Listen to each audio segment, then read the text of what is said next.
Halo semuanya, selamat datang kembali di channel Alur Cerita ini. Sebelum kita mulai jangan lupa untuk tekan tombol like dan subscribe, agar kalian bisa selalu update cerita-cerita seru dan menarik di channel ini. Mari kita game on. Bab 171, setelah berjalan melewati dataran berumput, rombongan mereka akhirnya tiba di istana. Dua binatang iblis tingkat menengah berjaga di pintu masuk. Si Ming Feng bisa merasakan kulit kepalanya kesemutan ketika dia melihat bahwa hanya penjaga pintu yang merupakan binatang iblis tingkat menengah. Meski begitu, begitu hormat ditarik, anak panah harus dilepaskan. Pada titik ini, si Ming Feng hanya bisa diam-diam mengikuti di belakang Su Chen. Su Chen mengabaikan semua formalitas dan langsung berbicara kepada penjaga tanpa salam, mengatakan, "Saya di sini atas perintah yang mulia untuk mengirimkan beberapa rampasan perang." Saat dia berbicara, dia membuka cincin asalnya, dan semua jenis sumber daya keluar. Sumber daya ini adalah apa yang diperoleh batalion kekuatan surgawi dari ras ganas. Su Chen telah membawakan mereka 1 ton jatah perbekalan, dan batalion kekuatan surgawi telah merespons dengan menukar mereka dengan 1 ton sumber daya. Pertukaran yang ingin dilakukan oleh kuil abadi sepenuhnya dicapai hanya dengan Su Chen saja. Namun, sekarang, dia mengeluarkan semua sumber daya yang telah dia peroleh sejauh ini. Jika Anda ingin mengambil, Anda perlu belajar memberi terlebih dahulu. Pada titik ini, Su Chen menggunakan umpan besar untuk menangkap ikan yang lebih besar lagi. Ketika mereka melihat tumpukan sumber daya yang sangat besar itu, bahkan dua binatang iblis yang berjaga pun terpesona. Mereka sama sekali tidak curiga dan berkata, "Tunggu sebentar, mari kita beritahu kepala petugas terlebih dahulu." Sesaat kemudian, Trenggiling tua beruban muncul, menuju ke arah mereka. Tubuhnya tertutup sisik emas, dan berjalan tegak dengan kedua kakinya. Begitu mendekati kelompok Su Chen, ia memandang Su Chen dari atas ke bawah dan berkata, "Kamu adalah bawahan yang dikirim yang mulia, kenapa aku belum pernah melihatmu sebelumnya?" Su Chen menjawab, "Melapor ke Komandan Armor Enterprise, nama saya berburu mimpi buruk, saya baru saja dipromosikan oleh Yang Mulia sendiri. Jadi tidak mengherankan jika Anda belum pernah melihat saya sebelumnya." Trenggiling tua itu menatap tajam ke arah Su Chen. "Yang Mulia mengirim iblis baru, di mana Raja Berburu, atau Api Hitam, atau Setan Merah, mengapa mereka tidak datang? Anda hanya binatang iblis tingkat menengah kecil, tetapi Anda dianggap layak untuk dipromosikan oleh Yang Mulia sendiri." Setiap kalimat yang dia ucapkan menyebabkan jantung si Ming Feng berdetak lebih cepat secara eksponensial. Trenggiling tua ini tampak sederhana, tetapi itu adalah Raja Iblis yang bonafit. Satu pukulan cakarnya bisa membunuh mereka semua. Meskipun tidak berpengalaman dalam teknik persepsi, pikirannya cukup tajam, menjadikannya target yang sulit untuk dibohongi. Masalah terbesar yang dimiliki Su Chen adalah mereka menyamar sebagai sekelompok binatang iblis yang tidak dikenal. Trenggiling tua itu bahkan tidak memiliki firasat bahwa manusia telah berhasil menyelinap masuk, tetapi masih memiliki ketakutan naluriah terhadap binatang iblis yang tidak dikenalinya. Su Chen terkekeh. "Itu normal bagi komandan untuk mencurigai kita. Tetapi Anda juga tahu bahwa sangat mudah untuk memberikan kontribusi di medan perang. Beberapa hari yang lalu, si kecil ini membunuh kepala suku ras ganas dalam pertempuran dan benar-benar menemukan tawanan ras roh. Saya menyerahkannya kepada Yang Mulia dan dianggap telah melakukan layanan yang sangat berjasa. Itulah sebabnya saya dipromosikan." "Oh, tawanan ras roh?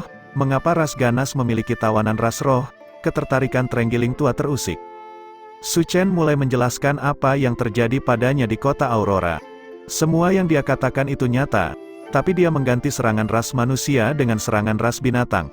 Karena kota Aurora terletak di sebelah barat, itu adalah bagian dari area yang telah diambil alih oleh gelombang binatang. Dengan demikian, kebohongan ini dilakukan dengan mulus. Trenggiling tua itu berseru kaget setelah mendengar bahwa ras ganas sebenarnya menggunakan tawanan ras roh untuk memurnikan kristal kesadaran. Kristal kesadaran sangat sulit didapat, dan itu adalah harta berharga bagi semua kaisar iblis. Mempertimbangkan bahwa ceritanya logis namun fantastik, jelas bahwa ada beberapa pengalaman nyata yang terlibat dan itu tidak sepenuhnya dibuat-buat. Trenggiling tua itu tampak bergoyang dan mengangguk. "Jadi begitu, Yang Mulia mengembangkan teknik kesadaran terpisah. Jadi kristal kesadaran ini sangat berharga baginya. Tidak heran dia mempercayakan tugas penting seperti itu kepada Anda. Kamu benar-benar beruntung. Oh, rampasannya cukup banyak. Karena itu masalahnya, maka aku akan menerima ini." Ketika Trenggiling tua melihat apa yang terkandung dalam cincin asal, tidak ada lagi ruang untuk kecurigaan di dalam hatinya.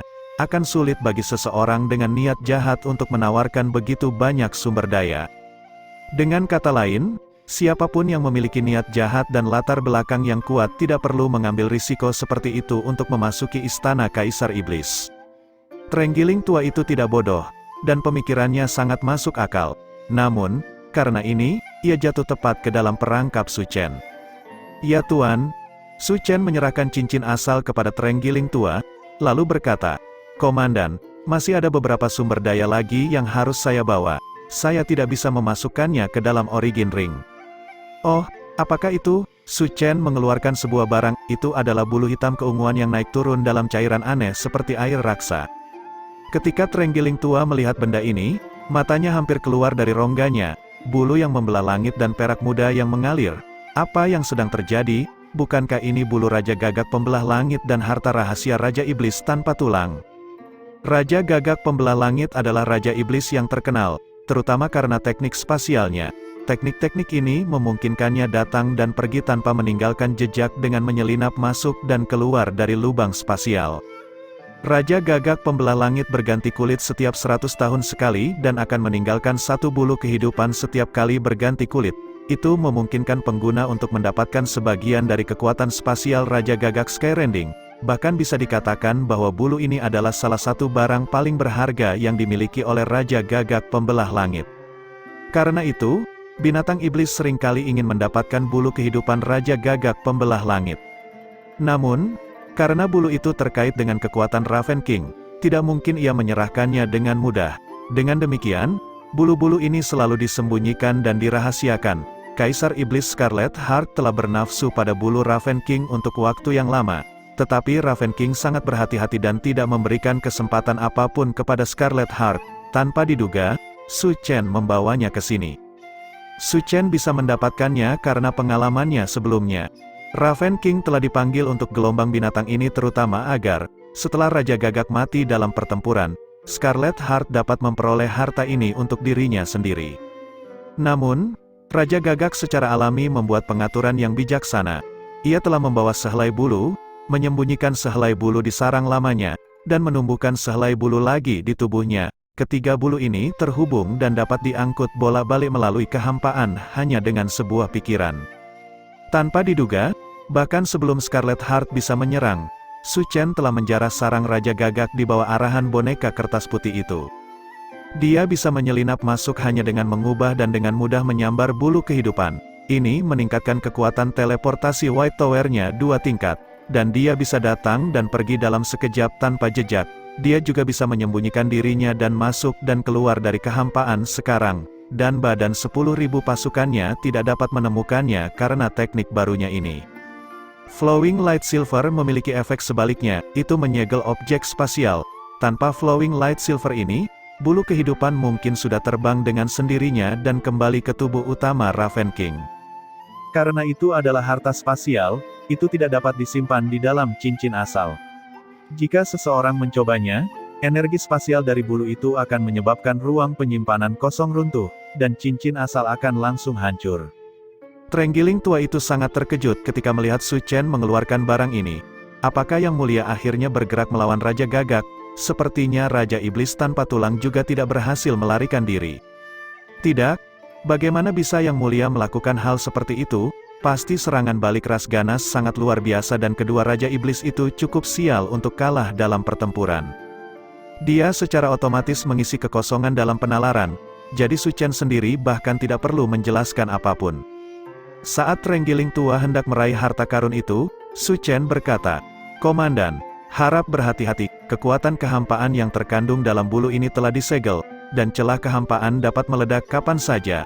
Itu sebabnya Yang Mulia menyegelnya dengan Flowing Light Silver. Flowing Light Silver juga agak rusak, jadi kemampuan penyegelannya terbatas. Karena itu, pembawa perlu melengkapinya dengan teknik kultivasi khusus." "Teknik kultivasi apa?" tanya Trenggiling tua. Dia tidak meragukan penjelasan Su Chen tentang penyegelan spasial. Jika Raven King telah menyadari bahwa itu sedang diatur oleh Scarlet Heart, maka tidak mengherankan bahwa ia telah mencoba untuk merusak bulu kehidupannya sendiri. Su Chen menjelaskan teknik kultivasi dan tidak menyembunyikan apapun. Teknik kultivasi juga tidak palsu, itu adalah teknik penyegelan spasial yang berhasil disatukan oleh Su Chen menggunakan formula Brook.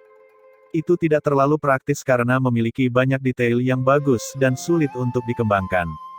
Namun, menggunakannya saat ini sangatlah praktis. Trenggiling tua itu merasa kepalanya akan meledak, dan dia tahu bahwa tidak mungkin dia bisa mempelajari teknik rumit seperti itu dalam waktu singkat. Lupakan saja, saya tidak akan dapat mempelajari teknik kultivasi ini dengan cepat. Ikutlah denganku untuk menyimpan barang-barang ini di gudang. Ya Tuan, Su Chen menjawab dengan hormat. Si Ming Feng dan yang lainnya akhirnya mengerti. Tidak heran Su Chen begitu percaya diri. Rasanya seperti dia sudah menunggu dan merencanakan ini sejak lama. Mereka semua merasa sangat bersimpati pada Trenggiling tua itu. Orang tua, kamu praktis mengundang bencana. Bab 172, Su Chen memasuki istana Kaisar Iblis dan mengikuti Trenggiling tua saat mereka berjalan berkeliling. Setelah menempuh jalan yang berliku-liku, akhirnya mereka sampai di sebuah aula besar. Ada badak besar tergeletak di depan pintu aula, itu dalam tidur nyenyak. Keadaannya tidak mencerminkan kekuatannya dari Demonic Lord Beast. Trenggiling tua itu membungkuk kepada badak. Armor Enterprise meminta masuk. Badak membuka matanya dan melirik Trenggiling tua. Oh, jadi itu komandan tua? Apakah ada sesuatu yang Anda butuhkan? Yang mulia telah mengirim banyak sekali harta karun ke sini dari garis depan, jawab komandan tua itu. Oh oke, maju dulu kalau begitu. Saat berbicara, butuh beberapa langkah ke samping. Pintu berderit terbuka, menampakkan lorong hitam panjang. Ikuti langkahku, jangan mengambil satu langkah pun yang salah, kata komandan tua itu kepada Su Chen. Ya Tuan, komandan tua itu berjalan menyusuri aula panjang. Su Chen dengan hati-hati mengikutinya, diam-diam melacak pergerakannya. Setelah beberapa waktu, mereka akhirnya melintasi lorong panjang dan tiba di sebuah gudang rahasia yang penuh dengan segala macam harta yang aneh dan unik. Trenggiling tua itu tertawa. Lorong panjang ini memiliki 18 formasi asal yang semuanya sangat berbahaya. Jika Anda mengambil satu langkah yang salah, bahkan saya tidak akan bisa menyelamatkan Anda. Ini adalah kunci untuk menjaga keamanan ruang harta karun. Tapi begitu Anda melewati batasan ini, Anda akan baik-baik saja. Su Chen diam-diam mengutuk benda tua itu karena sangat licin. Lorong ini penuh dengan bahaya, tetapi penjaga sebenarnya dari perbendaharaan adalah wajah besar di paviliun penerimaan. Jika ada yang berpikir bahwa perbendaharaan hanya memiliki dua jenis pertahanan ini, mereka salah besar. Sebenarnya, sebelum memasuki paviliun resepsi, sudah ada dua lokasi lain yang sama-sama dikemas dengan formasi yang membatasi, bahkan ruang di dalam perbendaharaan itu sendiri tidak sepenuhnya aman. Paling tidak, Su Chen bisa merasakan ada batasan yang tersembunyi di bawah banyak harta yang disimpan di sini. Pembatasan ini tidak diterapkan pada setiap item. Beberapa memilikinya dan beberapa tidak, dan penempatannya sepertinya tidak mengikuti sajak atau alasan. Meski begitu, ada lebih banyak perlindungan di tempat ini. Su Chen kemudian berkata, Komandan, Yang Mulia memberitahu saya bahwa bulu Raja Gagak adalah harta yang sangat berharga dan perlu ditempatkan di bawah perlindungan tertinggi. Oh, Trenggiling tua itu berpikir sejenak lalu berkata, berbaliklah. Su Chen menurut, Trenggiling tua pergi ke sudut. Dengan suara kleng, dinding gudang rahasia terbuka, memperlihatkan gudang kecil di samping. Trenggiling tua itu kemudian berkata, kamu bisa meletakkannya di sini. Ya Pak. Su Chen dengan hormat berjalan mendekat dan menurunkan Sky Rending Feather.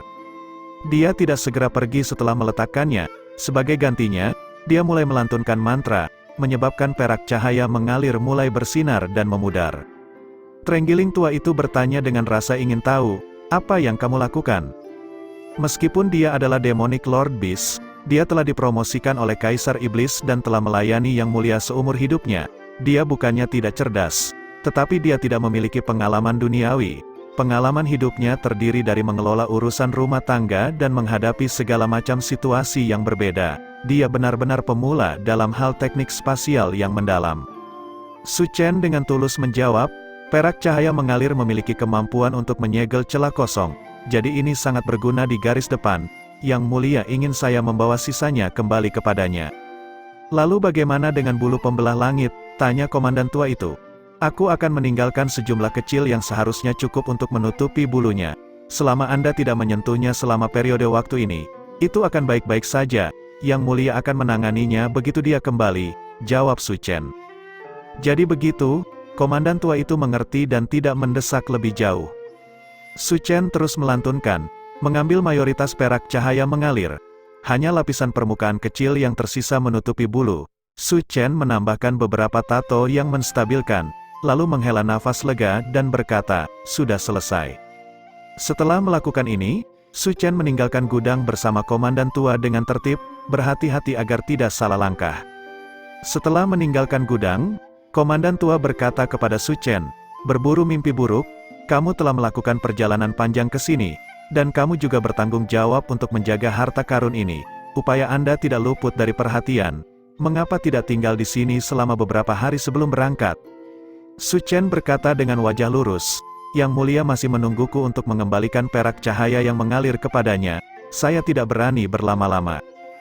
Jika itu masalahnya, maka aku tidak akan bersikeras. Su Chen mengucapkan selamat tinggal pada Trenggiling tua dan pergi menemui Si Mingfeng. Si Mingfeng dan Night Demon sudah pergi ke taman bunga di belakang untuk mengobrol dengan binatang iblis lainnya. Night Demon berada di tengah-tengah sebuah cerita, dengan megah mengatakan, sebelum dia bahkan bisa bereaksi, aku menebas dengan pisau perakku, membunuh prajurit ras ganas di tempatnya berdiri. Salah satu iblis kecil yang mendengarkan berkata dengan rasa ingin tahu, bukankah rubah merah lebih terkenal dengan teknik menyihir dan mengendalikan individu lain? Mengapa Anda menebas dengan pisau perak, dan apakah pedang perak itu? Bukankah rubah merah menggunakan cakar rubah darah mereka? Oh, Night Demon kehilangan kata-kata dan melihat ke Si Mingfeng.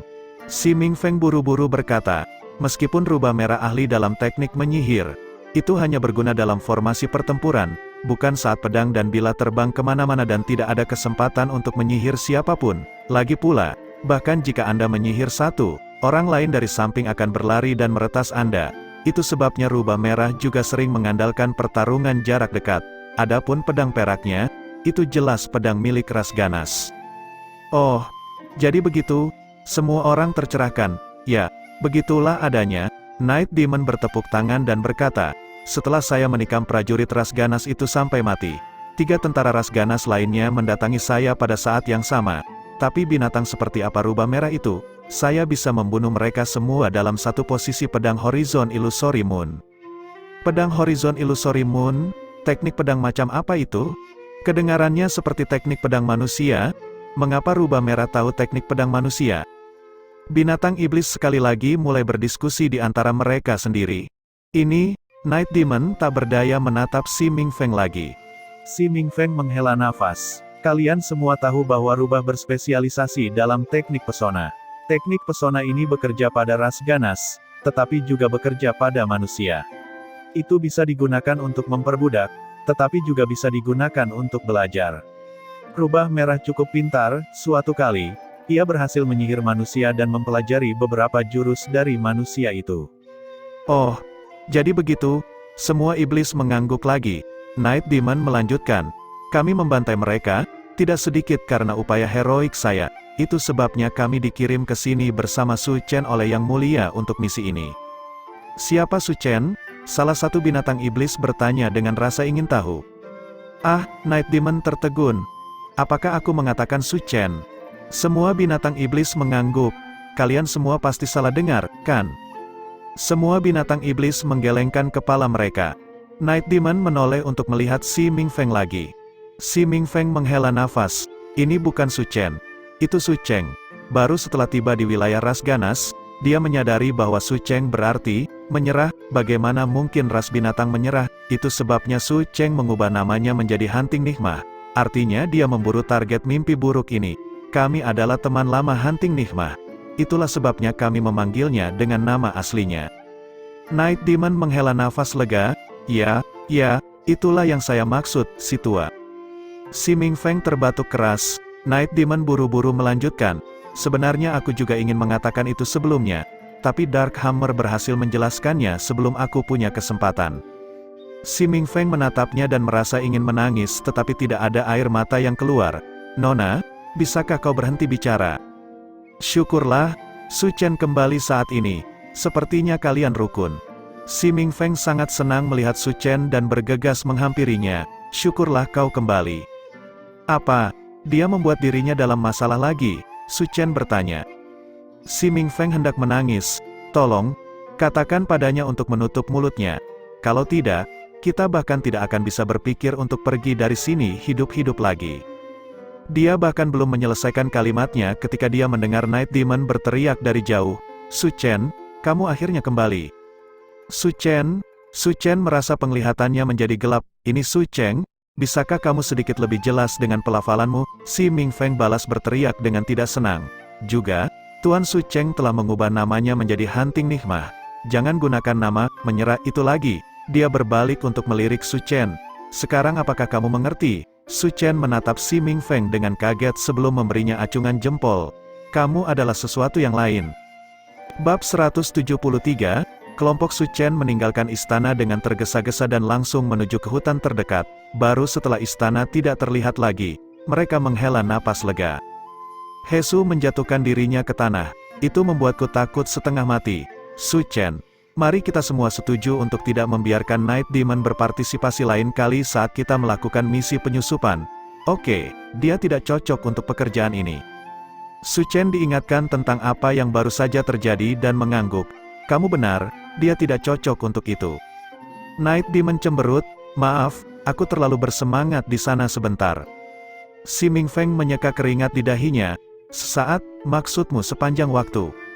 Su Chen terkekeh, lupakan saja, setidaknya tidak ada hal buruk yang terjadi. Kita hanya akan membayar sedikit lebih banyak perhatian di masa depan. Sentimen utamanya di sini tentu saja bukan bahwa Night Demon harus lebih memperhatikan, tetapi dia tidak akan membiarkan Night Demon berpartisipasi dalam misi semacam ini di masa depan. Aliran adrenalin si Ming Feng belum juga hilang. Dia dengan marah melanjutkan, berkomentar, kamu merasa sangat murah hati hari ini ya.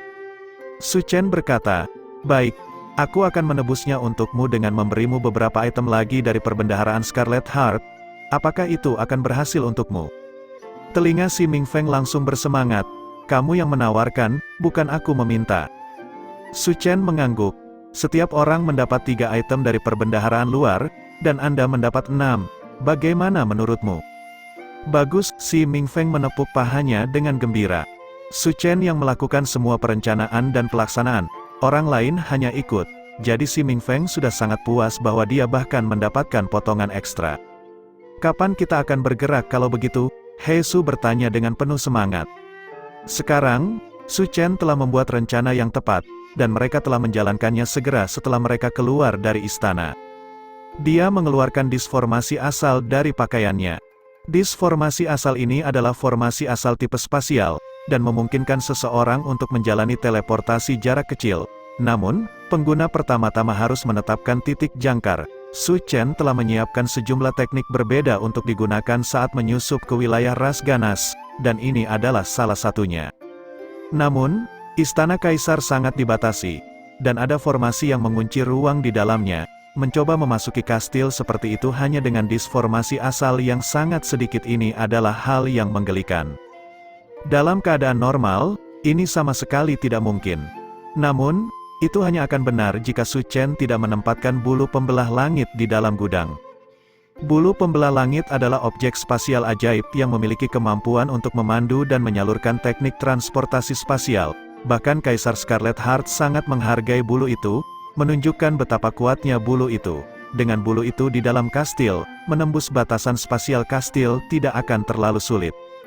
Bagian yang paling menjijikkan dari keseluruhan rencana adalah bahwa Su Chen telah memasang titik jangkar ini tepat di depan hidung Trenggiling tua. Trenggiling tua itu sama sekali tidak sadar dan tidak tahu apa yang telah dilakukan Su Chen. Alasan Su Chen berani melakukan hal seperti ini sebagian karena boneka kertas putih itu telah memberinya banyak informasi. Kalau tidak, dia tidak akan bisa memikirkan solusi secepat ini. Disformasi asal diaktifkan, cahaya putih cemerlang mulai bersinar sebelum pusaran kecil yang kosong secara bertahap muncul. Dimungkinkan untuk melihat bagian dalam gudang di sisi lain pusaran. Ayo pergi, Su Chen memimpin dan berjalan melewati pusaran. Perak cahaya mengalir yang menutupi bulu pembelah langit telah benar-benar menghilang, dan bulu itu sedang dalam proses awal untuk memancarkan energi kosong. Energi kosong terhubung dengan pusaran di udara, menyebabkan Su Chen muncul tepat di atas bulu pembelah langit. Su Chen dengan lembut mengambil beberapa langkah di udara, mendarat dengan anggun di tanah. Si Ming Feng, He Su, dan yang lainnya perlahan-lahan mengejarnya. "Hai, tempat ini." Night Demon bahkan belum selesai berbicara ketika Su Chen buru-buru menutup mulutnya. Dia mendesak berbisik, "Jangan terlalu keras, gudang ini dijaga oleh Raja Iblis.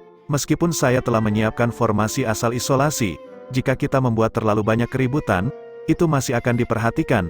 Juga, jangan hanya mengambil apapun di tempat ini, ikuti urutan yang saya katakan untuk mengambilnya." Night Demon dengan gelisah mengedipkan matanya yang besar dan mengangguk. Su Chen perlahan menarik tangannya kembali. Sekarang dia akhirnya tenang. Dia berjalan menuju sudut dan mengetuknya beberapa kali. Dinding berderit terbuka. Gudang Scarlet Heart memiliki satu set lengkap pertahanan dan perangkap, tapi sekarang Su Chen masuk dari dalam. Banyak dari pertahanan ini tidak akan memiliki efek apapun. Harta di gudang luar tidak seberharga yang ada di gudang dalam, tapi ada lebih banyak harta di sini. Su Chen meraih cincin asalnya sendiri. Begitu dia memastikan bahwa tidak ada yang salah dengan itu, dia menembakkan beberapa garis cahaya ke arah yang ada di gudang. Beberapa item ini memiliki batasan. "Jangan sentuh ini dulu. Ambil yang lain dulu. Kami tidak punya banyak waktu, tidak membuang-buang waktu." Mematahkan segel di Skyrending Feather tidak datang tanpa harga. Saat energi kosong yang terkandung di dalamnya dikonsumsi secara perlahan, bulu itu sendiri juga perlahan menurun.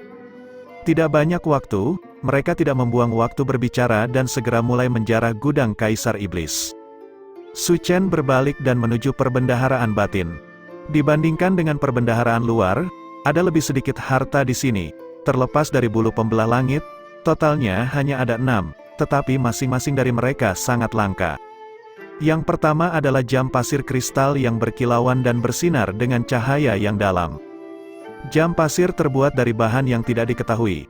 Tampaknya metalik, tapi bukan tembaga, perak, atau emas. Itu sederhana dan tanpa hiasan, tetapi membawa aura yang tak terbatas. Pasir keemasan mengalir melalui jam pasir, tetapi mengalir terbalik dari bawah ke atas, memberikan estetika yang mendalam. Butiran pasir ini sama dengan yang digunakan Chu Yingwan di kota Aurora. Karenanya, jam pasir ini disebut jam pasir waktu. Hourglass of Time awalnya adalah harta paling penting dari ras ganas. Adapun dari mana mereka mendapatkannya, tidak ada yang tahu. Kira-kira 8.000 tahun yang lalu, ras binatang menyusup ke wilayah ras ganas dan mencurinya, hanya menyisakan sedikit pasir waktu. Kemudian, ketika tentara kekuatan surgawi terperangkap di wilayah ras ganas dan dengan sembrono merebut apapun yang mereka temukan, mereka tiba-tiba mengambil segenggam kecil pasir waktu, yang terbukti sangat berguna selama pertempuran kota Aurora. Hourglass of Time menghasilkan Sense of Time. Dengan item ini, dimungkinkan untuk memiliki sumber Sense of Time yang tak ada habisnya. Tentu saja, laju produksi pasir itu terbatas, dan hanya bisa menghasilkan sejumput kecil setiap tahun. Meski begitu, itu sudah lebih dari cukup untuk menjadikan item ini sebagai harta karun yang tiada taranya. Scarlet Heart telah berjuang mati-matian untuk itu dan bahkan membunuh Kaisar Iblis dari tingkat yang sama untuk mendapatkan harta karun itu. Namun, Su Chen sekarang akan menjadi orang yang pada akhirnya mendapat manfaat. Item kedua adalah Demonic Emperor Origin Crystal, tapi yang ini bukan dari Demonic Emperor yang telah melawannya untuk Sense of Time. Sebaliknya, itu dari Kaisar Iblis lain yang berhasil dibunuh sekitar waktu itu. Memperoleh Origin Crystal tidak terlalu sulit. Tetapi mendapatkan Origin Crystal yang energinya terjaga dengan sangat baik dan tidak rusak atau terkuras sangatlah sulit. Satu-satunya cara untuk melakukannya adalah dengan membunuh target dengan satu pukulan. Untuk ini, Scarlet Heart telah menyelidiki targetnya selama beberapa dekade, terus-menerus mencari peluang, dan itu juga mendapatkan senjata sekali pakai yang kuat dan harta karun penyamaran. Itu kemudian menyamar, membeli bawahan lawan dengan jumlah besar, dan mengaktifkan harta sekali pakai yang kuat untuk menghabisi musuhnya dalam satu serangan. Setelah melepaskan serangan itu, Scarlet Heart telah menjalani kultivasi pintu tertutup selama 3 tahun. Jelas betapa sulitnya mendapatkan kristal asal Kaisar Iblis yang utuh ini. Harta ketiga adalah Thunder Spirit Totem. Totem roh guntur kembali datang dari ras ganas. Setiap ras memiliki budaya dan sejarah unik mereka sendiri. Ada beberapa genesis kebetulan selama puluhan ribu tahun sejarah yang dimiliki ras ganas. Salah satunya adalah pasir waktu, dan 9 totem besar adalah yang lainnya. 9 totem besar terdiri dari totem angin, api, air, bumi, cahaya, guntur, kegelapan, roh, dan kehidupan. Setiap totem berisi kekuatan kuno yang tangguh.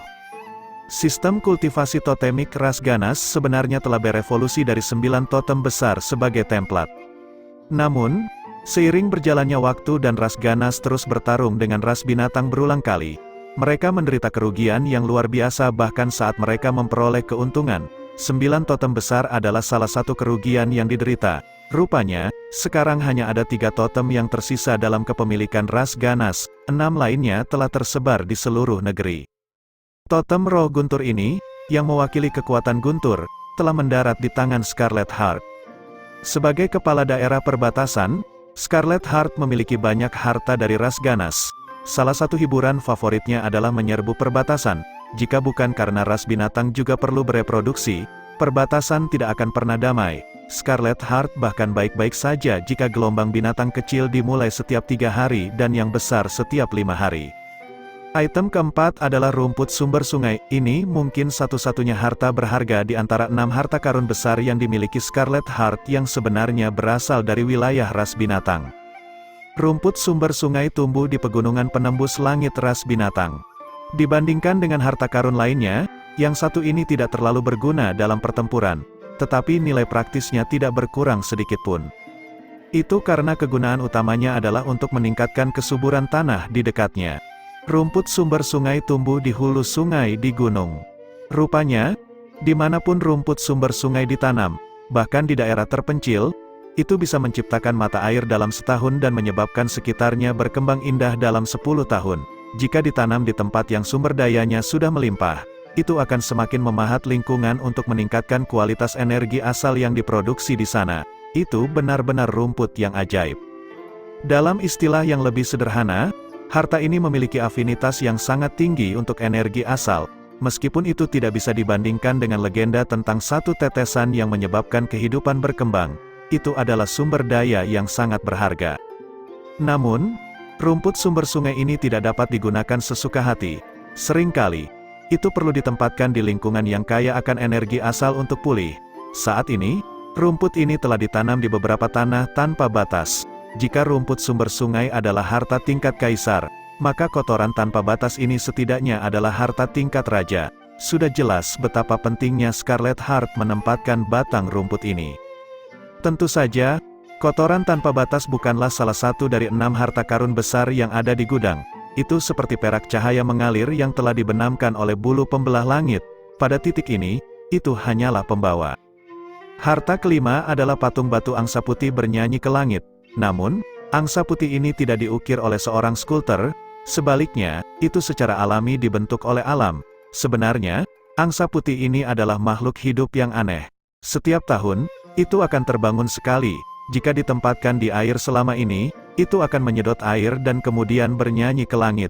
Rupanya lagu-lagunya mengandung misteri alam yang mendalam. Siapapun yang mendengar lagunya akan menerima pencerahan yang luar biasa.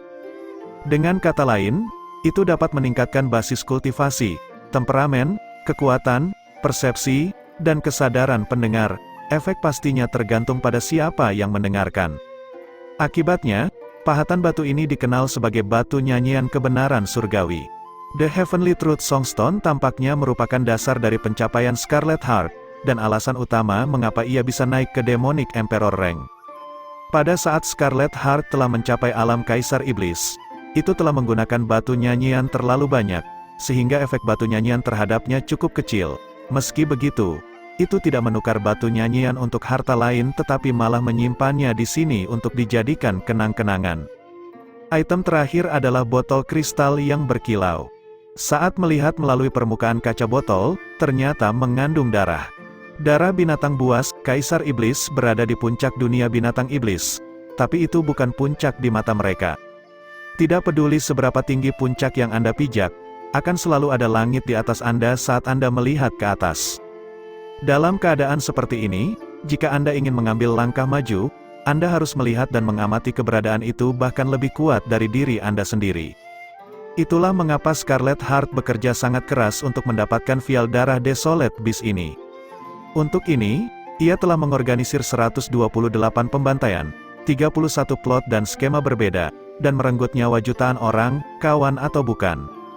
Dapat dikatakan bahwa masing-masing dari 6 harta karun besar ini telah mengambil jumlah energi, kekuatan otak, waktu, dan pengorbanan yang luar biasa untuk didapatkan oleh Scarlet Heart. Mereka bukan milik siapa-siapa, pada kenyataannya, mereka adalah kesaksian dari keberanian dan pencapaian yang luar biasa dari Scarlet Heart, dan mereka melukiskan gambaran kekuatan dan otoritas yang tak tertandingi. Dan sekarang, semua barang ini milik Su Chen, bahkan tanah tanpa batas. Su Chen bahkan tidak berencana membiarkan sisa-sisa di lantai terlepas darinya. Bab 174 Scarlet Heart bukanlah Demonic Emperor yang berpengalaman dalam formasi asal. Sebenarnya, seluruh ras binatang sama sekali tidak berpengalaman dalam formasi ini. Sebagai binatang buas, binatang iblis mungkin memiliki kecerdasan, tetapi kreativitas mereka jauh lebih rendah daripada ras manusia, dan bahkan ras cerdas lainnya. Formasi asal adalah ekspresi kreativitas. Karena alasan inilah, meskipun ada formasi asal di bawah harta, seseorang seperti Su Chen yang tidak terlalu berpengalaman dalam formasi asal dapat dengan mudah menetralisirnya. Setelah dengan santai mengambil semua harta di sana, Su Chen kembali ke gudang luar. Semua orang masih bersemangat mengambil harta, meskipun harta di gudang luar tidak begitu berharga. Masih banyak lagi, ada 7 kristal asal tingkat Raja Iblis, dan semuanya tidak rusak. Blood Rain's Heart, Bristle Demon's Tooth, jubah penjara laut dalam, kabut penjara. Astaga, ada begitu banyak hal baik di sini, aku akan menjadi gila. Meskipun Su Chen telah memperingatkannya tentang suaranya berkali-kali, He Su masih tidak bisa menahan kegembiraannya saat dia berteriak. Puluhan ribu orang akan bersedia memperebutkan setiap barang yang telah dia daftarkan, tetapi He Su menamainya seolah-olah itu adalah barang biasa di supermarket yang siap untuk diambil. Pengalaman seperti ini sangat luar biasa sehingga sulit untuk dijelaskan. Bahkan jika mereka bukan miliknya, dia masih merasa pusing karena gembira. Su Chen mulai menetralkan formasi asal di bawah beberapa barang yang tersisa di gudang luar, lalu mengambil semuanya. Harta karun di gudang luar yang dilindungi oleh formasi asal juga merupakan harta tingkat atas.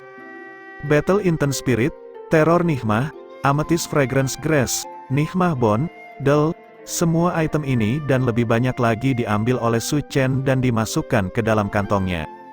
Gudang itu segera dibersihkan. Su Chen menyimpan kantong terakhir dari Heartbroken Demon Bone Meal dan berkata, "Baiklah, serahkan apa yang kamu temukan. Kalian semua dapat memilih 3 untuk disimpan, sementara Old Sea dapat memilih 6. Namun, dia tidak mendapatkan respon yang dia harapkan. Su Chen terkejut, dia berbalik dan melihat He Su menatap tajam ke arahnya. "Apa?" Su Chen bertanya. He Su menelan ludah. "Su Chen, kamu berhasil menabung cukup banyak untuk dirimu sendiri. Semua harta berharga di gudang dalam diambil oleh Anda. Hanya menyisakan 3 item di gudang luar untuk kita. Bukankah itu terlalu sedikit?" Su Chen menyipitkan matanya. "Maksud Anda?" He Su mengangkat origin ring di tangannya. "Mengapa tidak menyerahkan barang-barang di gudang luar kepada orang yang mengambilnya? Boneka kertas putih itu adalah bawahanmu. Jadi porsinya bisa dihitung sebagai milikmu. Kita semua akan membagi barang yang tersisa. Bagaimana menurutmu?" Su Chen tidak menjawab. Sebaliknya, dia melirik Si Ming Feng dan Night Demon. Si Ming Feng mengerutkan kening dan tidak mengatakan apa-apa. Jelas bahwa dia bukan orang yang mengemukakan ide ini. Tetapi saran He Su sebenarnya telah menggerakkan dia. Karena He Su telah melompat keluar untuk meminta lebih banyak, dia tidak menentang mendengar apa yang dikatakan Su Chen. Night Demon, di sisi lain, terpesona oleh Blue Maple Crystal saat dia menggigit kukunya, mencoba memutuskan 2 harta apa lagi yang harus dia ambil. Dia benar-benar mengabaikan apa yang dikatakan He Su. Su Chen mengerti, dia terkekeh, "Bagaimana jika saya mengatakan tidak, apa yang akan Anda lakukan?" He Su tidak menjawab secara langsung. Sebaliknya, dia memandang Si Ming Feng. "Old Si, ini adalah tangkapan yang sangat besar di sini. Saya yakin Anda akan mendukung saya, bukan?" Si Ming Feng berpikir sejenak, lalu menjawab, "Su Chen, saksi mendapat bagian. Paling tidak, kami juga berpartisipasi dalam ekspedisi ini. Memberikan sedikit lagi tidak akan terlalu banyak, tapi berapa banyak tambahan untuk diambil, kita bisa membicarakannya." Si Ming Feng cukup licin. Dia tidak menyinggung Su Chen, tapi dia juga tidak menentang saran He Su. Kalau begitu serahkan sekarang, kita bisa membicarakannya nanti. Su Chen mengulurkan tangannya. He Su menarik cincin asal, kurasa akan lebih baik jika kita mencari tahu sekarang. Bagaimana jika aku memaksamu menyerahkannya sekarang? Su Chen bertanya. He Su terkekeh, Su Chen, aku tahu aku bukan lawanmu. Tapi jika si tua tidak secara pribadi bergerak, kurasa aku bisa menahan setidaknya beberapa pukulan tanpa masalah. Dan jika kita bahkan tidak bisa berbicara terlalu keras di gudang ini, jika kita mulai bertarung, mungkin. Su Chen menyipitkan mata. Jadi dari situlah keberanianmu berasal? Kamu yakin aku tidak berani menyerangmu di sini karena takut mengejutkan anjing penjaga di depan pintu? Apakah kamu berani? He Su membalas. Su Chen tidak menjawab, dia hanya menatap He Su. Setelah sekian lama, dia berkata, ketika kita berada di kastil Laina Barat, kamu adalah orang yang menyusup ke kastil dan ditemukan oleh Sark. Pada saat itu, semua orang berencana untuk menyerah padamu. Akulah yang masuk dan menyelamatkan hidupmu. Ya, itu benar, He Su mengangguk. Tapi saat kamu melawan Sark, akulah yang muncul, melukai Sark, dan menyelamatkan hidupmu. Apakah saya tidak salah, jadi aku tidak berutang nyawa padamu lagi? Su Chen mengangguk. Memang, semua orang yang tidak tahu berterima kasih dapat menemukan cara untuk merasionalisasi tindakan mereka. Saya tidak terkejut dengan ini. Ekspresi He Su berkerut. Tidak berterima kasih? Anda belum menyebutkan bahwa Anda memperoleh kekuatan garis keturunan dari darah saya dan mengembangkan teknik penyamaran darinya. Anda belum menyebutkan bahwa Anda mengambil kemampuan klan Blue Driver saya dan menggunakannya untuk memperkuat diri Anda sendiri dan memberikannya kepada orang lain. Saya memperlakukan Anda sebagai teman. Itulah sebabnya saya datang dengan Night Demon dan Old Si jauh-jauh ke sini untuk berbisnis dengan Anda. Tapi apa yang terjadi? Anda menggunakan kami untuk memasuki istana Kaisar Iblis, memperoleh semua manfaat, lalu meninggalkan kami beberapa harta seolah-olah memecat kami pengemis. Apa menurutmu ini yang akan dilakukan seorang teman? Su Chen menggelengkan kepalanya sedikit. Aku tidak ingin berdebat denganmu tentang hal-hal ini, meskipun saya dapat memberitahu Anda bahwa, tanpa saya, darah Anda akan sama sekali tidak berguna, bahwa saya telah merencanakan untuk menyusup ke istana Kaisar Iblis jauh sebelum Anda datang, dan bahwa saya dapat melakukan semua ini sendiri. Saya tidak akan melakukannya, membuat mereka menjadi masalah. Saat ini, inti masalahnya adalah kamu tidak berpikir aku berani mendekatimu kan? Pada saat ini, Night Demon akhirnya menyelesaikan masalah yang dia alami dalam memutuskan harta karun. Dia akan bertanya apa yang terjadi ketika dia melihat Su Chen tiba-tiba berhadapan dengan He Su. Tetapi si Ming Feng menariknya ke samping. Ini untuk mencegah Night Demon mencoba berdamai dan bahkan lebih untuk mendapatkan sandera untuk dirinya sendiri. Pada saat ini, kondisi si Ming Feng sangat luar biasa. Kuil abadi telah lama berkeliaran.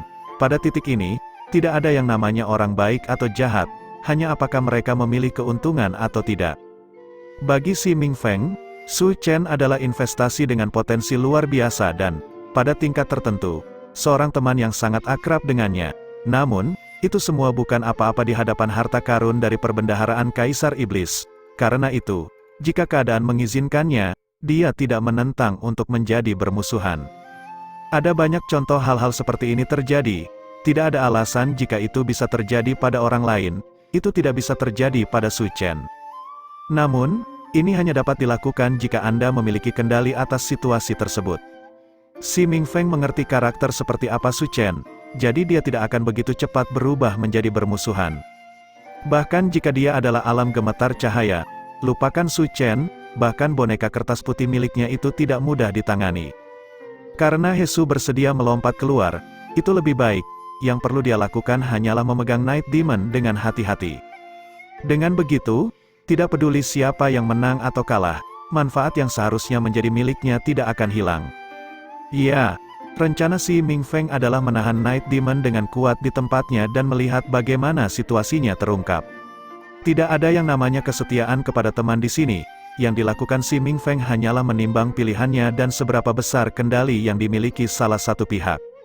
Si Ming Feng jelas telah memutuskan untuk mencoba dan mendapat untung dari perselisihan mereka. He Su masih menanggapi pertanyaan Su Chen. Apakah bukan ini masalahnya? Anda juga mengatakan bahwa tempat ini dijaga oleh Raja Iblis. Jika kita berhasil menariknya ke sini, semua orang akan mati. Su Chen menghela nafas. Saya mengerti sekarang. jadi Anda pikir Anda bisa mengandalkan ini untuk menekan saya dan mengambil seperempat harta di perbendaharaan ini. Old Sea juga akan mendapat manfaat, dan dengan Night Demon di tangannya, kamu tidak takut aku membunuh Hemu setelah masalah ini. Bagaimanapun, dengan sumber daya yang begitu besar, Anda bahkan mungkin dapat mencapai alam pembakaran roh. Pada saat itu, Anda bahkan tidak akan takut meninggalkan kuil abadi. Jadi apa perlunya peduli dengan saya? Teman-teman, apa gunanya teman? Bisakah kamu memakannya? Apakah saya benar? Itukah yang kau pikirkan, Hesu? Jadi bagaimana jika aku? Apakah Anda belum pernah dijual oleh orang lain sebelumnya? Banyak orang memutuskan persahabatan karena keuntungan. Bukankah klan Anda menyerah pada Anda sebelumnya karena Anda kehilangan pandangan? Bahkan jika anggota keluarga memprioritaskan keuntungan daripada hubungan keluarga, seberapa pentingkah Anda harus menempatkan persahabatan kita? Juga, saya tidak meminta banyak. Saya hanya ingin seperempat. Itu tidak ekstrim sama sekali. Hesu mengertakkan gigi dan menjawab. Su Chen mengangguk. Kamu benar, itu tidak terlalu ekstrim. Tapi itu juga karena kamu tidak punya pilihan. Lagi pula, dengan begitu banyak orang di sini, Anda tidak akan bisa menelan semuanya sendirian. Selama Anda bersedia membagi keuntungan dengan orang lain, mereka semua akan mendukung Anda. Saya tidak akan mendukung. Night Demon ingin berbicara, tapi si Ming Feng meletakkan tangannya di bahunya, dan gelombang energi menyapu dirinya saat kata-katanya tersangkut di tenggorokannya. Su Chen pura-pura tidak mendengar dan berkata, kamu memikirkan hal ini dengan saksama, tapi sayangnya kamu masih membuat dua kesalahan. Saya tidak ingin mendengar Anda menjelaskan apa yang disebut kesalahan ini. Saya hanya ingin Anda memberi jalan dan biarkan saya pergi dengan origin ring ini. Hesu berkata dengan tidak sabar. Dia tidak tertarik memainkan permainan ini dengan Su Chen. Namun, Su Chen tidak berencana membiarkannya pergi seperti itu. Dia berkata, kamu lebih baik mendengarkan apa yang harus aku katakan. Tidak mungkin bagi saya untuk setuju dengan Anda. Bahkan jika Anda mencoba dan mengancam saya dengan istana Kaisar Iblis. Jika Anda pikir saya takut mengagetkan Trenggiling tua itu, Anda salah besar. Aku sama sekali tidak takut akan hal itu. Karena rencana awalku adalah membuat keributan agar dia mengetahuinya. Apa katamu? Hesu tertegun. Bahkan si Ming Feng dan Night Demon membeku. Biarkan Trenggiling tua itu tahu. Apakah itu lelucon? Benar-benar, Su Chen mengangguk. Apakah kamu lupa tentang alasanku datang ke perbatasan sejak awal? Bukankah itu untuk sumber daya?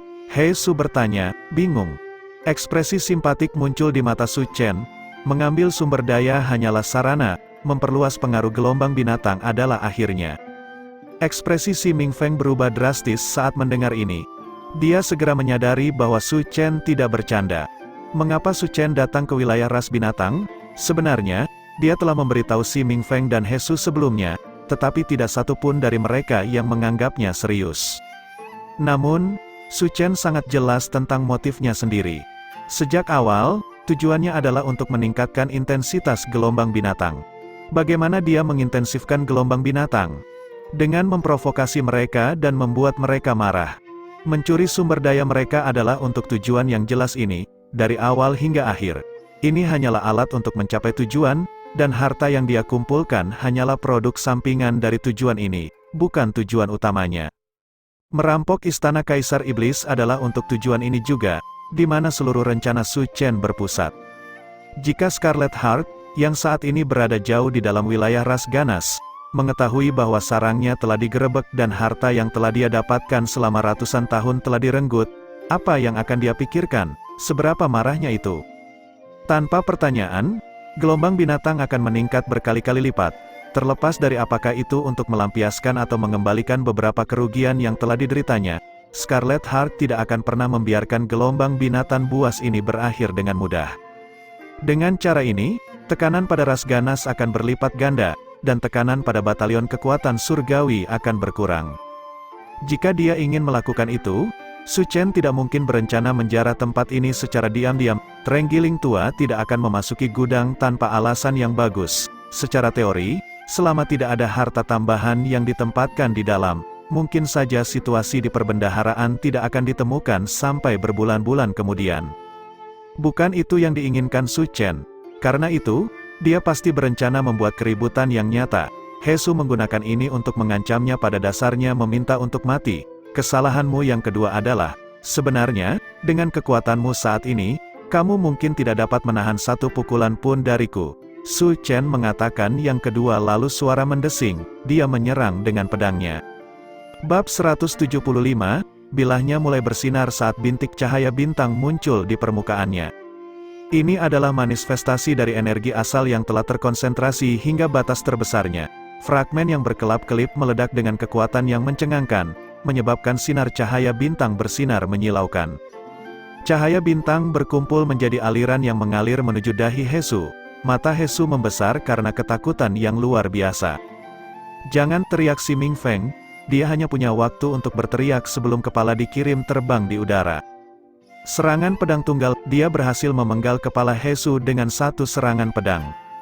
Namun, si Ming Feng tidak terkejut sama sekali, karena serangan pedang itu memiliki kekuatan yang jauh melampaui apa yang seharusnya mampu dilepaskan oleh seorang kultivator alam pembuka yang biasa. Itu sudah mencapai tingkat yang bisa dimanfaatkan oleh seorang kultivator alam gemetar cahaya. Itu cukup normal bagi Hesu untuk tidak dapat menahan bahkan satu pukulan pun dari seseorang di alam gemetar cahaya. Jika ada sesuatu yang mengejutkan, itu adalah bagaimana Su Chen berhasil melepaskan serangan pedang seperti itu.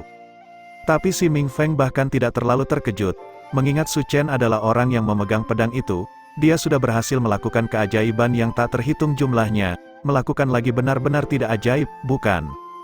Si Ming Feng menyaksikan mayat Hesu terguling ke tanah.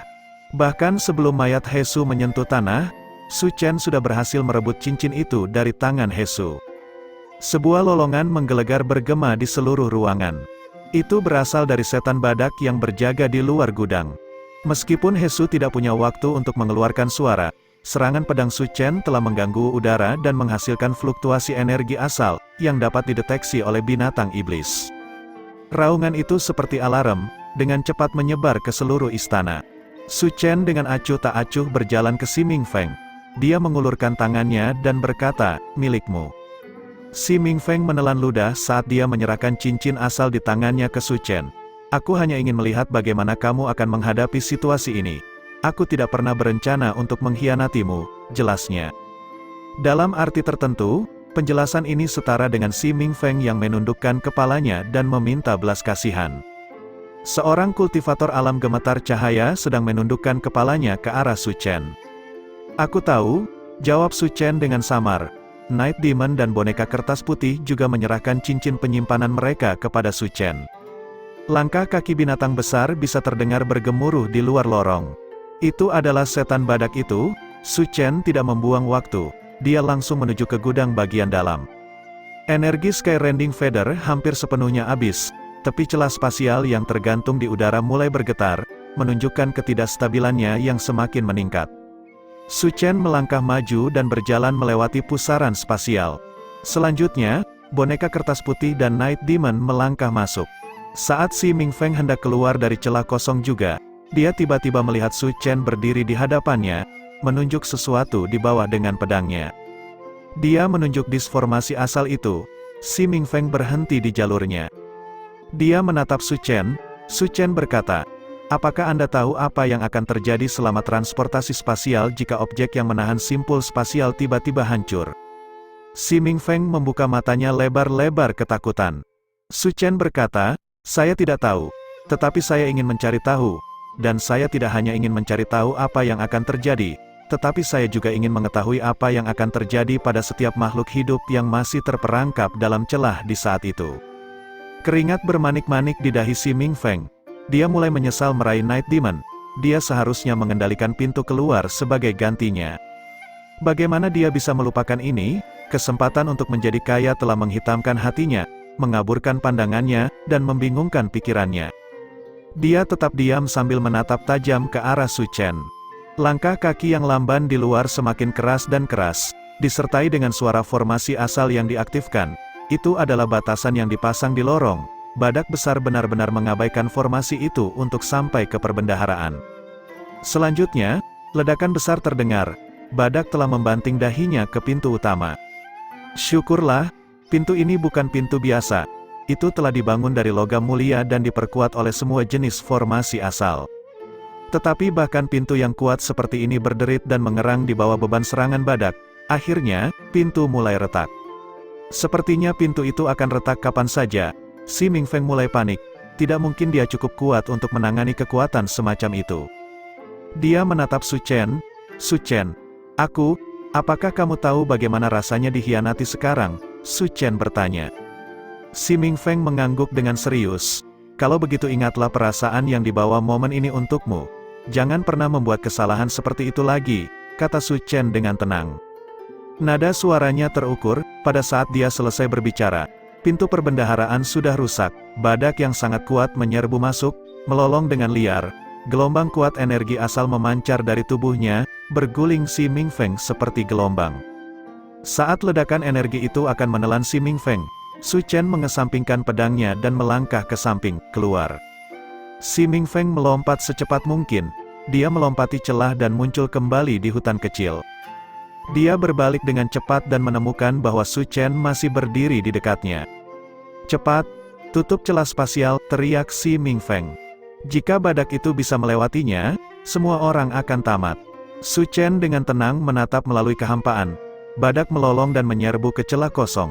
Saat ia masuk, Su Chen menusuk disformasi asal dengan pedangnya. Disformasi asal terfragmentasi, dan pusaran spasial mulai menghilang dengan cepat. Badak baru saja masuk lebih dulu ke dalam pusaran spasial dan masih di dalam. Pada saat itu, semua orang menyaksikan energi spasial yang keras mulai mengiris area seperti pisau kecil, itu. Formasi asal yang tak terhitung jumlahnya yang berbaris di lorong tidak dapat melakukan apapun terhadap badak yang menakutkan ini, tetapi pada gilirannya tidak ada yang dapat dilakukan ketika dihadapkan dengan pisau cukur spasial ini, tubuhnya langsung diiris menjadi puluhan ribu keping.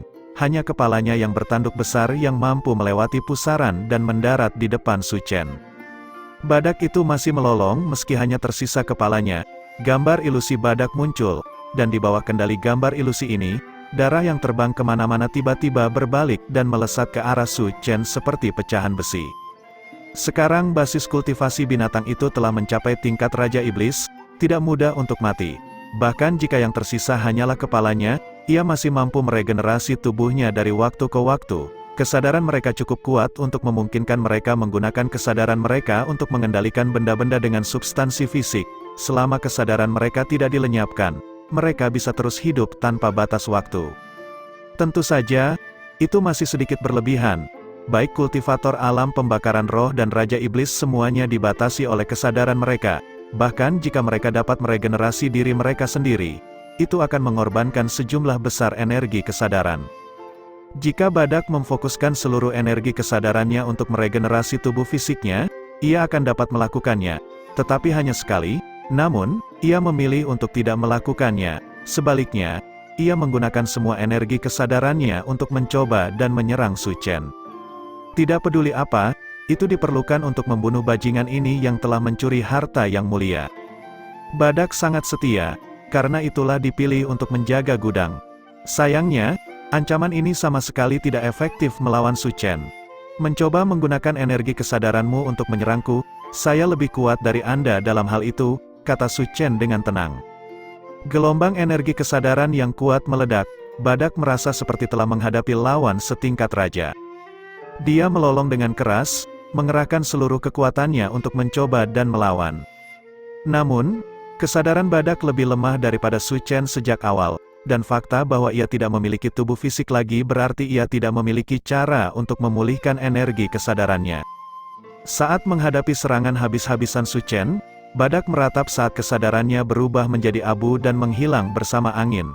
Raja Iblis telah dihabisi dengan bersih begitu saja. Yang tersisa hanyalah origin kristal kelas penguasa, yang mendarat di tangan Su Chen. Kristal itu sangat sulit diperoleh, tetapi dibandingkan dengan apa yang ada di perbendaharaan Kaisar Iblis, kristal itu terlalu biasa. Penjarahan selalu lebih menguntungkan daripada bekerja untuk itu. Bab 176, seorang Raja Iblis telah mati begitu saja. Setiap orang yang melihatnya benar-benar terpana. Kamu membunuhnya, bahkan Night Demon, tidak peduli seberapa bodohnya dia, tahu apa artinya membunuh Demonic Lord Beast. Dia membawa kehancurannya sendiri, kata Su Chen dengan acuh tak acuh. Dia tidak berencana mengambil pujian untuk ini. Raungan marah lainnya bergemuruh di langit, terenggiling tua itu.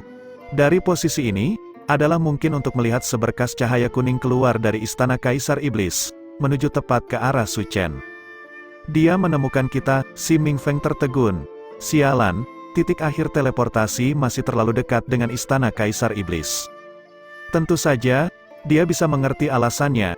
Semakin dekat titik teleportasi, semakin mudah untuk menembus kuncian spasial istana Kaisar Iblis. Namun, pada saat ini monster demonik Lord Beast sedang mengejar mereka. Dengan jarak yang begitu pendek di antara mereka, tidak mungkin mereka bisa kabur. Su Chen dengan tenang mengeluarkan sebuah barang. Shuttle bulan perak ini shuttle penembus awan. Mata si Ming Feng berbinar. Dia akhirnya mengerti dari mana asal kepercayaan Su Chen, dan mengapa dia, Night Demon, dan Hesu tidak dapat mengejar Su Chen sebelumnya. Kali ini, dia telah mempelajari pelajarannya, dan dia bergerak untuk mencoba dan menaiki shuttle terlebih dahulu. Namun, Su Chen menghentikannya untuk melanjutkan. Biaya transportasi adalah 60 juta origin stone. Lelucon macam apa itu? Si Ming Feng tertegun dan marah. Aku tidak bercanda. Su Chen menatapnya dengan dingin. Si Ming Feng tiba-tiba mengerti saat melihat tatapan Su Chen. Anda tidak dapat menghindari membayar harga untuk pengkhianatan Anda. Harga yang dibayar Hesu untuk tindakannya adalah nyawanya, dan si Ming Feng juga harus membayar harga untuk duduk di pagar. Celah spasial adalah peringatan, dan ini adalah harga yang harus dibayar. Saya bisa menyerah pada apa yang Anda setujui untuk diberikan kepada saya, kata si Ming Feng. Su Chen melepaskan cengkeramannya dan membiarkan si Ming Feng naik ke shuttle. Itu hanya beberapa harta, Su Chen tidak terlalu peduli dengan mereka. Namun, jika Anda melakukan kesalahan, Anda harus dihukum. Hukuman si Ming Feng cukup ringan. Kalau tidak, bahkan jika dia adalah seorang kultivator alam gemetar cahaya, Su Chen memiliki keyakinan bahwa dia bisa membunuhnya entah bagaimana. Di kejauhan, sosok kuning berbentuk terenggiling menyerbu ke arah mereka, meninggalkan parit panjang di belakangnya. Begitu mendekati Su Chen, ia membuka mulutnya, dan gelombang energi yang kuat melesat tinggi ke langit. Silver Moon Shuttle melayang di udara, menghindari serangan ini dan melesat ke kejauhan. Kamu tidak akan bisa kabur, terenggiling tua melolong marah. Saat ia melolong, tanah bergetar di bawah kakinya saat batu-batu besar terkoyak dari tanah dan terlempar ke udara. Bahkan gunung-gunung terdekat runtuh, berubah menjadi batu-batu besar yang tak terhitung jumlahnya yang diluncurkan ke langit. Kekuatannya sedikit lebih lemah, dan tidak mampu mencabut gunung sepenuhnya. Namun demikian bebatuan seukuran rumah ini dan radius 10 km yang dicakupnya benar-benar pemandangan yang mengejutkan untuk dilihat. Batu-batu besar mulai turun dari langit seperti meteor, mengubah seluruh langit menjadi merah menyala. Su Chen masuk dan keluar dari hujan meteor, secepat yang dia bisa. Di bawah, hati-hati, Night Demon dan si Ming Feng berteriak bersama. Jangan terlalu cemas, Su Chen tertawa. Silver Moon Shuttle bergetar saat berbelok tajam 90 derajat dan nyaris melewati dua batu besar. Kedua batu itu saling menabrak dan meledak dengan ledakan di belakang mereka. Sesaat kemudian, lebih banyak batu muncul, kali ini datang dari depan. Su Chen mengendalikan Flying Moon Shuttle dan mengirimnya tinggi ke udara, menghindari bebatuan ini juga. Salah satu batu yang berterbangan dari samping menghantam Silver Moon Shuttle, membuatnya berputar. Kita akan jatuh, mereka berdua berteriak.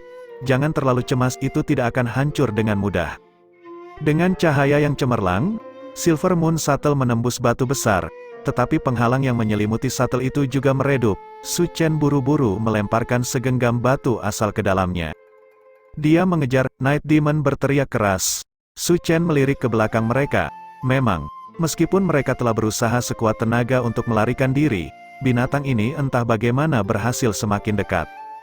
Dia benar-benar bisa mengejar, gumam Su Chen pada dirinya sendiri. Silver Moon Shuttle sedikit menyesuaikan arah dan melesat ke depan ke arah itu. Di depan mereka ada gunung yang menjulang tinggi, memotong jalan ke depan. Terenggiling tua itu memiringkan kepalanya ke belakang dan melolong dengan jangkauan. Bahkan jika itu adalah seluruh pegunungan, itu akan menariknya sepenuhnya. Namun, pegunungan itu sebenarnya memiliki urat biji logam yang sangat besar. Begitu lapisan batuan permukaannya dikupas, logam tidak menghantarkan energi asal, jadi nilainya cukup rendah. Terenggiling tua tidak memiliki cara untuk mengendalikan lapisan logam ini. Itu melolong dan menundukkan kepalanya, menggali terowongan ke dalam tanah. Bagi Trenggiling, melakukan perjalanan melalui tanah lebih cepat daripada mencoba membuat terowongan melalui gunungan logam ini.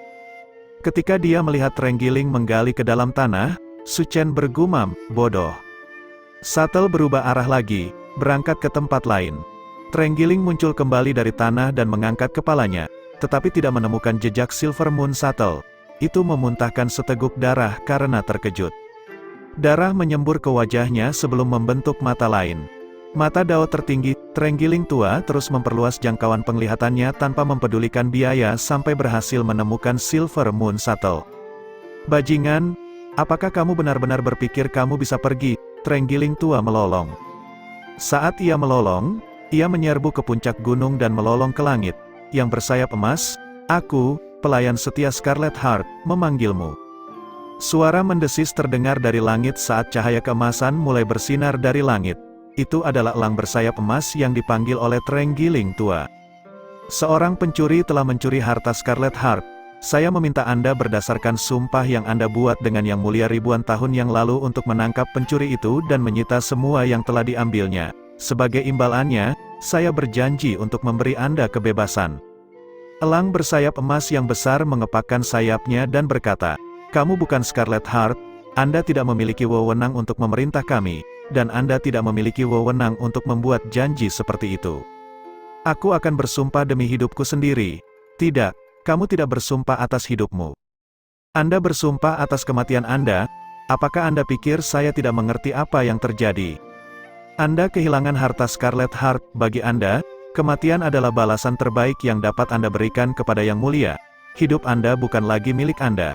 Jadi otoritas apa yang Anda miliki untuk memberi kami kebebasan? Kami telah dibohongi oleh Scarlet Heart sekali. Itu tidak akan terjadi lagi," kata Raja Elang bersayap emas sambil mengepakkan sayapnya, membawa pasukannya bersamanya dan terbang tinggi ke langit. "Tidak, Trenggiling melolong putus asa. Trenggiling tua menghadap ke arah timur dengan putus asa dan perlahan jatuh berlutut. Yang Mulia, budak tua Anda ini telah melakukan kesalahan besar dan kehilangan harta di dalam istana. Yang bisa saya lakukan sekarang adalah menawarkan hidup saya sebagai permintaan maaf." Saat dia berbicara, kesadarannya tampak berubah menjadi gumpalan udara dan hanyut. Itu terbang jarak jauh, menuju Scarlet Heart yang saat ini berada di wilayah ras ganas mengarahkan gelombang binatang. Kemudian Trenggiling tua itu roboh, tidak pernah bangkit lagi. Bab 177, Silver Moon Shuttle dengan santai terbang di udara seperti burung, menuju ke arah perbatasan Ravager. Setelah mencuri harta Kaisar Iblis, Su Chen telah sepenuhnya menyelesaikan tugasnya di wilayah ras binatang. Jadi tidak mengherankan jika dia sekarang berencana untuk kembali. Silver Moon Shuttle dengan cepat melayang di udara tanpa insiden lebih lanjut. Ada binatang iblis yang lebih cepat dari Silver Moon Shuttle, tapi tidak banyak yang tertinggal sebagai penjaga. Langit cerah, tanpa awan yang terlihat, saat Silver Moon Shuttle dengan cepat terbang di udara. Dataran berumput bergulung di bawahnya, dan jendela memperlihatkan pemandangan yang menyenangkan di sekitar mereka. Karena mereka tidak dikejar, Su Chen tidak terbang terlalu cepat atau terlalu lambat. Mereka melakukan perjalanan dengan santai, menikmati pemandangan yang berlalu dengan damai.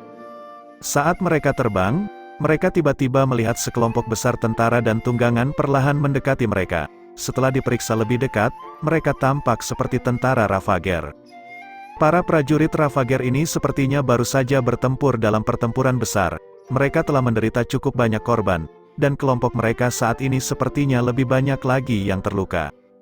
Su Chen segera menyadari bahwa ini adalah kelompok sisa dari pasukan yang telah melawan penguasa angin hitam. Meskipun Raja Iblis sangat kuat, mereka tidak mungkin menangani puluhan ribu tentara Ravager sendirian. Su Chen telah memprediksi hasil ini sejak awal. Namun, Su Chen lebih tertarik untuk mencari tahu apakah Tuan Angin Hitam itu telah meninggal atau apakah dia berhasil melarikan diri. Jika Black Wind Lord belum mati, maka pada akhirnya akan pulih dan datang untuknya lagi. Jika dia membujuknya ke pertempuran lain dengan Ravager, mereka mungkin tidak mampu mengejarnya bahkan jika mereka mau. Ini adalah keuntungan yang dimiliki seorang ahli yang kuat atas individu yang lebih lemah dari mereka. Seluruh pasukan Ravager saat ini berada di bawah titik pandang udara mereka. Su Chen tidak melihat sesuatu seperti mayat binatang iblis yang memancarkan aura yang kuat. Jadi dia tahu bahwa Ravager kemungkinan besar tidak berhasil. Setelah sampai pada kesimpulan ini, sebuah pikiran tiba-tiba muncul di kepalanya. Dia terkekeh, lalu mengemudikan Flying Moon Shuttle ke bawah. Si Ming Feng sangat terkejut dengan tindakannya. Apa yang sedang kamu lakukan? Su Chen menjawab, saya ingin menyapa beberapa teman lama. Si Ming Feng berteriak, apakah kamu gila? Mereka adalah para Ravager. Su Chen menatapnya tajam, apakah kamu mencoba menguliahi saya? Si Ming Feng membeku, dia berkata, tidak, aku hanya ingin mengingatkanmu bahwa Ravager memiliki kepribadian yang kejam dan bukan orang yang paling tepat untuk membangun hubungan. Saya tidak berpikir bahwa mereka jauh lebih sulit untuk dihadapi dibandingkan dengan kebanyakan manusia. Si Ming Feng hanya bisa menghela nafas, itu adalah kesalahannya karena membiarkan keserakahan menguasai dirinya. Pada saat ini, dia hanya bisa membiarkan Su Chen membuat keputusan. Meskipun dia berada di alam gemetar cahaya, dia tidak menunjukkan kebanggaan yang seharusnya dimiliki oleh seorang ahli tingkat itu di depan Su Chen. Naluri di hatinya mengatakan kepadanya bahwa bahkan dalam pertarungan 1 lawan 1, dia seharusnya tidak memiliki kepercayaan diri untuk menang. Silver Moon Shuttle berputar di udara beberapa kali sebelum mendarat, itu berhenti turun tepat di atas kepala tentara Ravager. Meski begitu, para Ravager masih bisa melihat kapal itu, mereka mulai berteriak, dan seekor naga terbang yang terbuat dari cairan beracun segera membentangkan sayapnya dan terbang. Silver Moon Shuttle melesat di udara, mempertahankan jarak tertentu dari naga terbang. Pada saat yang sama, Su Chen mengeluarkan sepotong Mika Crystal, menyinari dirinya sendiri, lalu membuangnya. Mika Crystals adalah zat aneh yang bisa merekam penampilan seseorang sepenuhnya, dalam jarak tertentu. Bahkan mungkin bagi seseorang untuk mengirimkan kata-kata, justru item inilah yang digunakan Su Chen untuk mengelabui Danba selama pertempuran di rawa. Semua tentara Ravager menyaksikan gambar Su Chen melayang turun dari langit. Itu mendarat di tanah dan tersenyum, The Ravager benar-benar ramah kepada para tamunya. Seorang manusia, para prajurit Ravager mulai berteriak lebih keras di antara satu sama lain dan akan maju ke depan. Berhenti, Danba meneriakkan perintah. Sekelompok tentara terbelah di tengah, dan Danba keluar dari barisan tentara. Dia mengangkat kepalanya dan melihat ke langit, lalu ke Su Chen palsu di tanah. Keberanianmu benar-benar mengejutkanku, kamu berani tampil bahkan dalam situasi ini. Mengapa saya tidak berani? Hanya karena naga terbangmu yang tidak berguna itu. Su Chen mendengus dengan dingin, kamu tidak akan bisa melawanku sama seperti kamu tidak bisa melawan angin hitam. Jadi sekarang kamu di sini untuk memprovokasi saya. Kamu pikir aku menyia-nyiakan Mika Crystal untukmu hanya untuk memprovokasimu? Lalu kenapa kamu di sini? Apakah Anda ingat saran saya dari terakhir kali? Danba menyipitkan mata, tentu saja dia ingat, bagaimana dia bisa lupa? Kata-kata Su Chen sebelumnya seperti racun korosif, itu telah masuk melalui telinganya dan tertanam jauh di dalam hatinya, membuatnya tidak mungkin untuk melupakannya.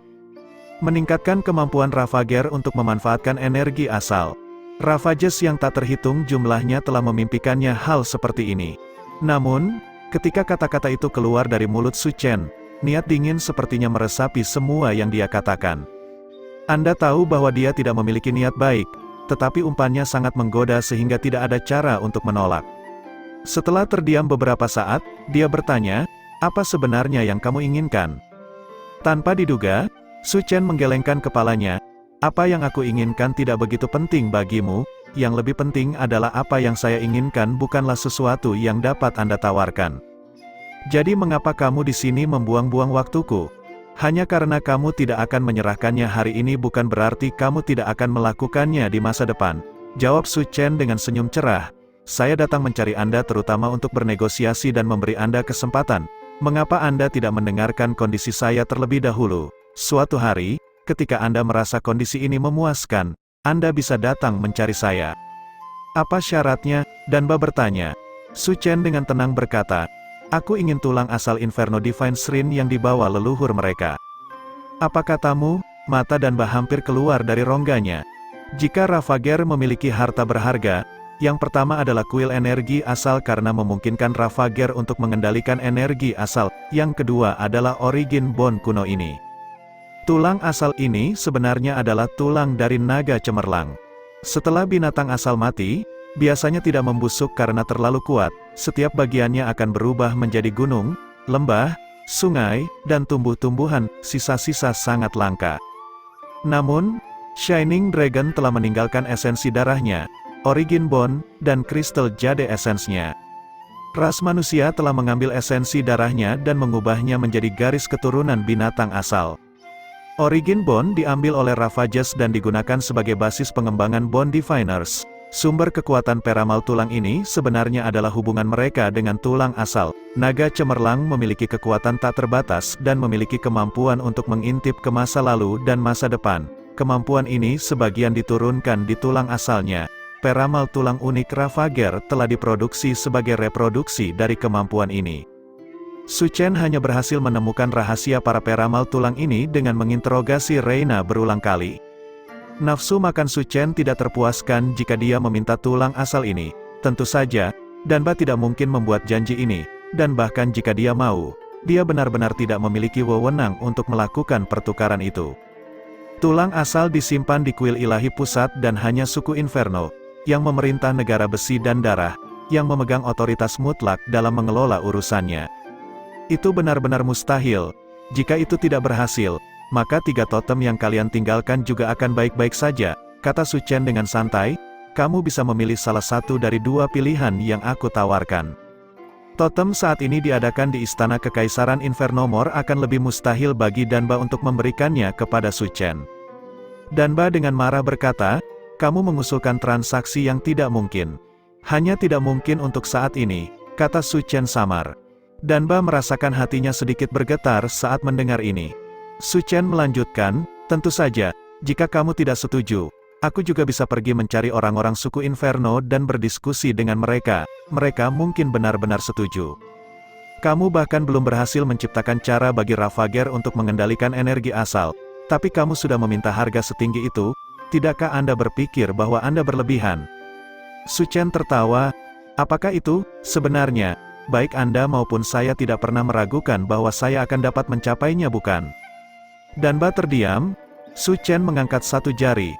Sebulan, beri saya waktu 1 bulan, dan saya akan menunjukkan sesuatu yang tidak dapat Anda abaikan.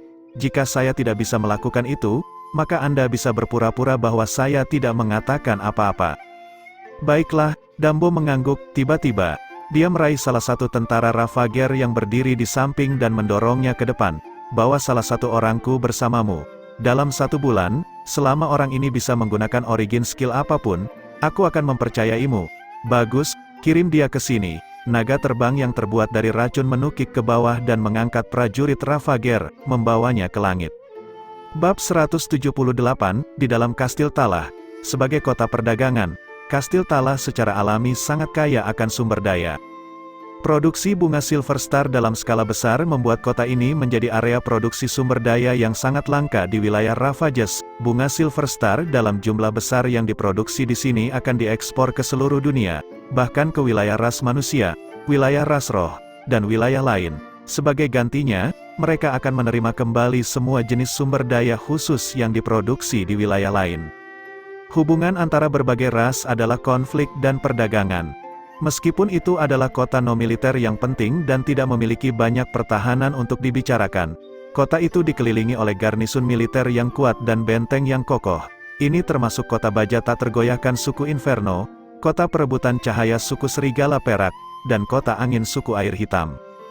Kota-kota strategis ini saling memantau dan menjaga satu sama lain, memungkinkan Kastil Talah untuk mengabaikan sebagian besar urusan duniawi. Itu bergantung pada kurangnya kedamaian antara berbagai suku dan produksi sumber daya yang melimpah untuk menikmati perasaan kaya sepenuhnya.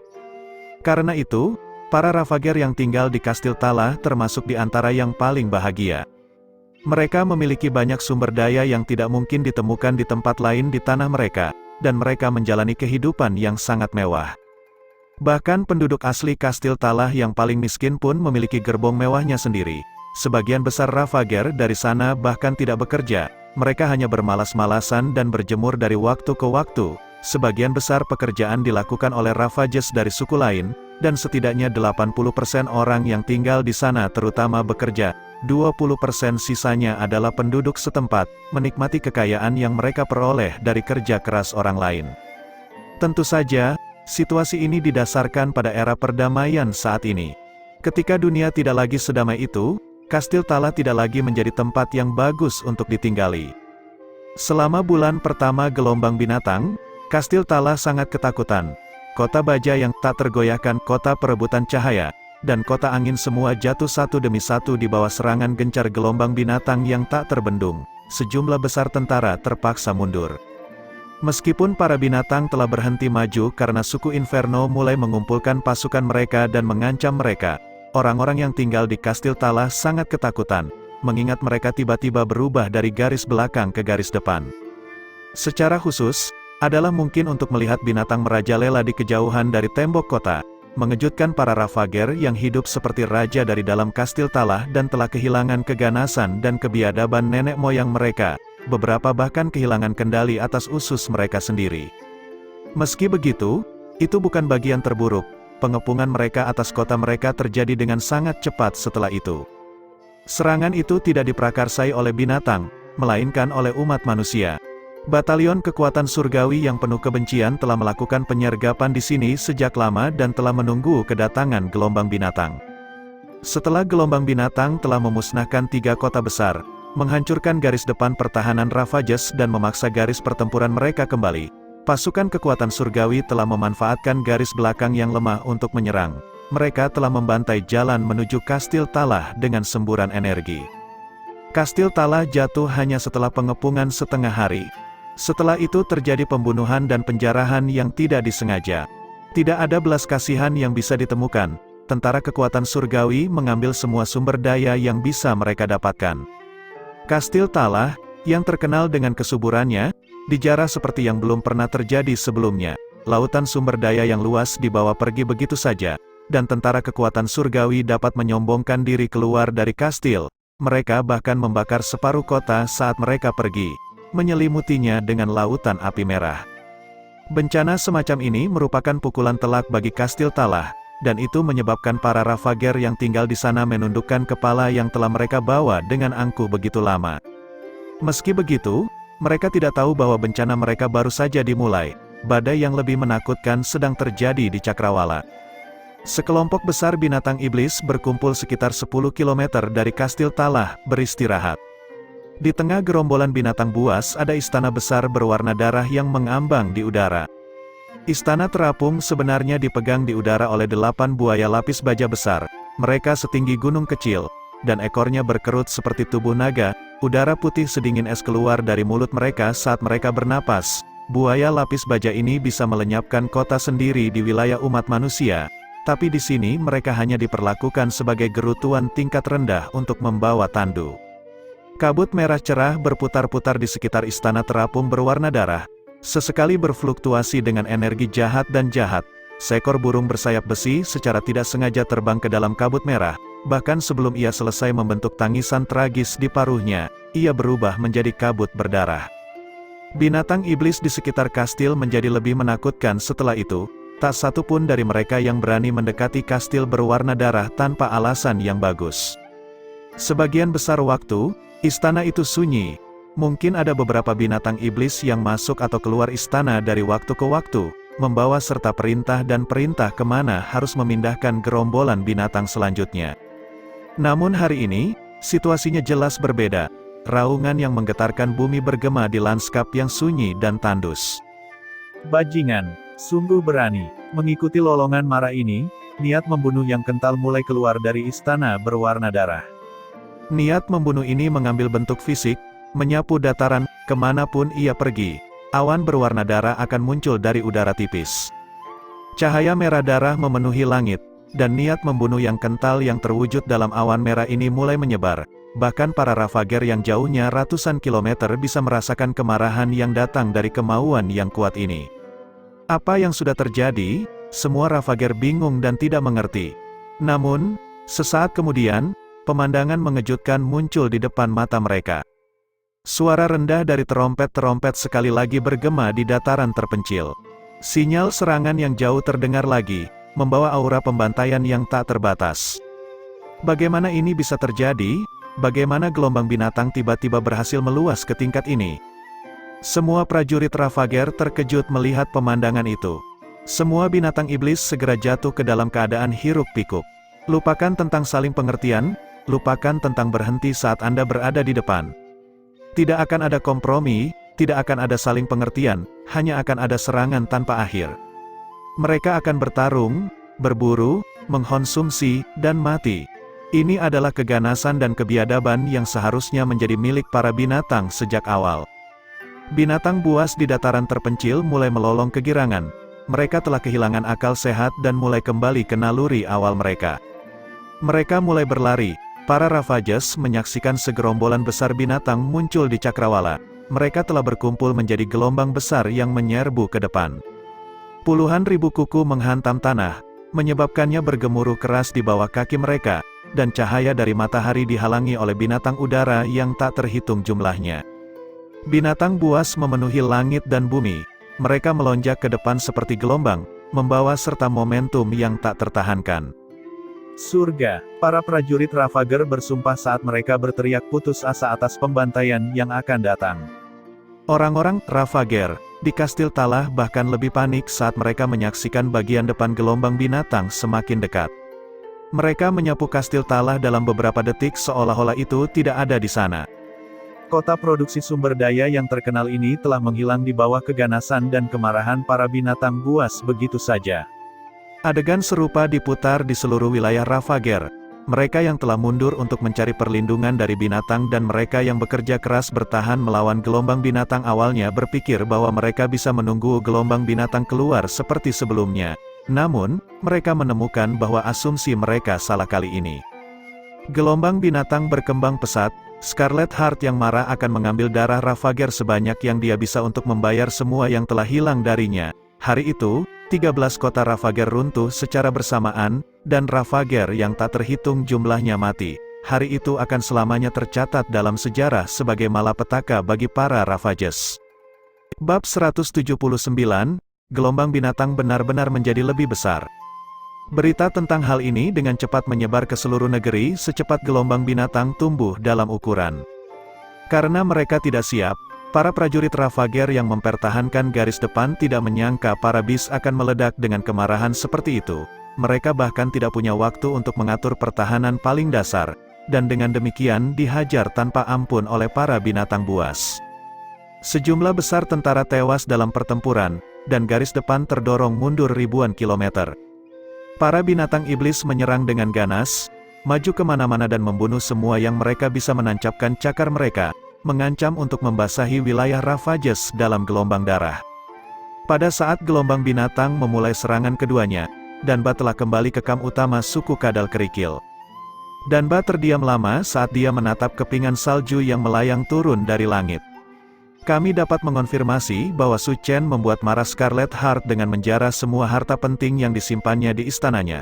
Scarlet Heart telah memerintahkan pasukannya untuk melakukan serangan habis-habisan, sepertinya tidak berencana berhenti sampai salah satu dari kita mati, kata Kubrick sambil memegang setumpuk laporan dari medan perang. Mengapa para Ravager perlu menanggung dosa dari perbuatan manusia? Apa Scarlet Heart terkutuk itu tidak tahu siapa yang mencuri hartanya? Keluh komandan pengawal Danba, Laixi. Master Killer Saluo menjawab, dia tahu, The Beast sudah mulai mengejar Su Chen secara terbuka. Tapi itu tidak terlalu penting bagi mereka. Bagi mereka, serangan harus dilanjutkan. Yang Mulia Anubi telah mengirim seseorang untuk mencoba dan menentukan mengapa Scarlet Heart bertingkah seperti ini. Jawaban yang dia terima adalah utusan khususnya yang dicabik-cabik dan dikirim ke perut binatang buas itu. Tentu saja, Scarlet Heart masih memberinya jawaban yang sebenarnya. Dia mengatakan bahwa jika bukan karena ketidakmampuan Ravages, tidak ada manusia yang dapat menjarah wilayahnya. Lebih penting lagi, dia perlu menebus apa yang hilang darinya. Dia tidak mungkin menyusup ke wilayah Kaisar Iblis lain atau menyelinap ke negara manusia. Jadi dia hanya bisa mendapatkan kembali kerugiannya dari kita. Sederhananya, Ravages dimintai pertanggungjawaban atas kerugiannya. Bajingan yang tidak masuk akal itu, teriak Kubrick dengan marah. Saluo terkekeh dingin. Jika binatang itu masuk akal, mereka tidak akan menjadi binatang lagi. Binatang buas terkutuk ini bahkan lebih tidak masuk akal daripada kita para Ravager. Semua komandan Ravager tersenyum mendengar lelucon itu. Masalah utama saat ini adalah tentang apa yang harus kita lakukan, kata Kubrick. Setelah mendengar kata-kata ini, Semua Ravager melirik Danba. Para Ravager semuanya seperti ini. Mungkin ada satu atau dua jenius yang naik dari barisan mereka, tapi tidak akan pernah ada jumlah yang besar. Tidak ada kemungkinan situasi seperti ini terjadi di umat manusia, di mana setiap orang memiliki ide unik mereka sendiri. Bagi para Ravager, sebagian besar waktu, semua yang keluar dari mulut mereka tidak berguna, dan seorang pemimpin akan membuat keputusan dalam satu kalimat. Bagi Danba, ini baik dan buruk. Bagian buruknya adalah dia harus menghadapi situasi apapun hampir sepenuhnya sendirian. Bagian baiknya adalah dia tidak perlu khawatir tentang orang lain yang menolak perintah atau sarannya. Keputusannya adalah hukum, dan para komandan serta prajuritnya yang memujanya akan melaksanakannya tanpa ragu-ragu. Tetapi apakah mereka masih melakukannya hari ini? Danba dengan tenang merenungkan situasinya. Namun, dia dengan cepat menghentikan dirinya dari melanjutkan pemikiran itu. Ada beberapa hal yang tidak baik untuk dipikirkan terlalu banyak. Sebagai anggota Ravages, dia harus memiliki tekad yang sama seperti yang mereka miliki. Danba melirik orang-orang di sekitarnya, lalu dengan tenang berkata, Anubi telah mengirimkan perintah bahwa semua tentara Ravager yang masih hidup harus berkumpul dan bertahan melawan invasi gelombang binatang yang akan datang. Semua prajurit Ravager menoleh untuk melihatnya. Meskipun para Ravager tidak terpecah menjadi beberapa negara seperti ras manusia, entah bagaimana mereka tampaknya lebih sering bertarung satu sama lain daripada manusia. Suku Inferno adalah nama para pemimpin Ravages, karena mereka adalah suku yang paling kuat. Namun, seiring berjalannya waktu, pengaruh mereka memudar, dan suku-suku besar lainnya juga menjadi terkenal. Ada banyak turbulensi yang terjadi tepat di bawah permukaan Iron and Blood Country. Namun, seperti semua ras lainnya, ketika musuh dari luar datang mengetuk pintu depan mereka, tekanan itu akan menyebabkan mereka semua bersatu. Itu tidak berarti bahwa pihak manapun akan menyetujui pihak lain, tentu saja. Karena itu, Kubrick, Saluo, dan yang lainnya biasanya tidak peduli dengan panggilan semacam itu. Namun, Danba tiba-tiba mengemukakan masalah ini tanpa alasan. Semua orang agak bingung mengapa Danba mengemukakan masalah ini sekarang. Danba berkata, saya telah memutuskan untuk menjawab panggilan itu. Kami akan membawa suku ke utara untuk mencoba dan melawan para binatang buas. Apa? Semua prajurit Ravager tertegun. Apakah kamu benar-benar berencana melakukan itu, Tuan Muda? Anda akan melemahkan kekuatan kami demi suku Inferno, kata Silai. Danbe menghela napas, ada hal-hal tertentu yang kalian semua tidak mengerti. Dan aku tidak punya tenaga untuk menjelaskannya padamu. Yang perlu Anda ketahui adalah bahwa ini akan lebih menguntungkan kita daripada bersembunyi di samping. Iya Pak, keinginan kepala suku muda adalah keinginan tentara, semua Ravager berteriak bersamaan. Bahkan Ravager yang liar dan biadab tahu bagaimana menunjukkan kesetiaan mereka saat mereka membutuhkannya. Namun, ada satu hal yang perlu kita perhatikan, yaitu ransum kita hampir habis. Kubrick mengingatkan, juga, kita masih suku kadal kerikil. Kami masih perlu memberitahu kepala suku bahwa kami akan mendukung Yang Mulia Anubi dalam usahanya. Juga, kita perlu memberikan penjelasan kepada kepala suku tentang apa yang terjadi pada Bayan. Dambo mengangguk, aku tahu, itu sebabnya saya berencana untuk kembali ke suku terlebih dahulu saat kita menuju utara. Kami juga akan mengisi kembali persediaan dan tenaga kami di sana. Mengisi kembali tenaga kerja?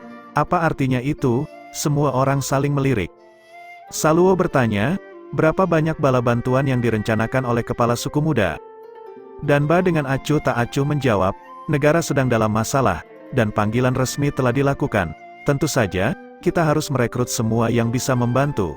Aku ingin semua prajurit siap tempur dari suku kadal kerikil. Ketika mereka mendengar ini, mata mereka semua berbinar. Betapapun bodohnya mereka bisa mengerti arti di balik kata-kata Danba. Namun, Saluo dengan skeptis berkata, pasukan ini bukan milik kepala suku muda, tapi milik kepala suku. Tidak, mereka milik negara besi dan darah, dan Ravages secara keseluruhan, jawab Danba dengan tenang, demi negara besi dan darah, dan untuk para Ravager secara keseluruhan, aku yakin kepala suku tidak akan terlalu pelit.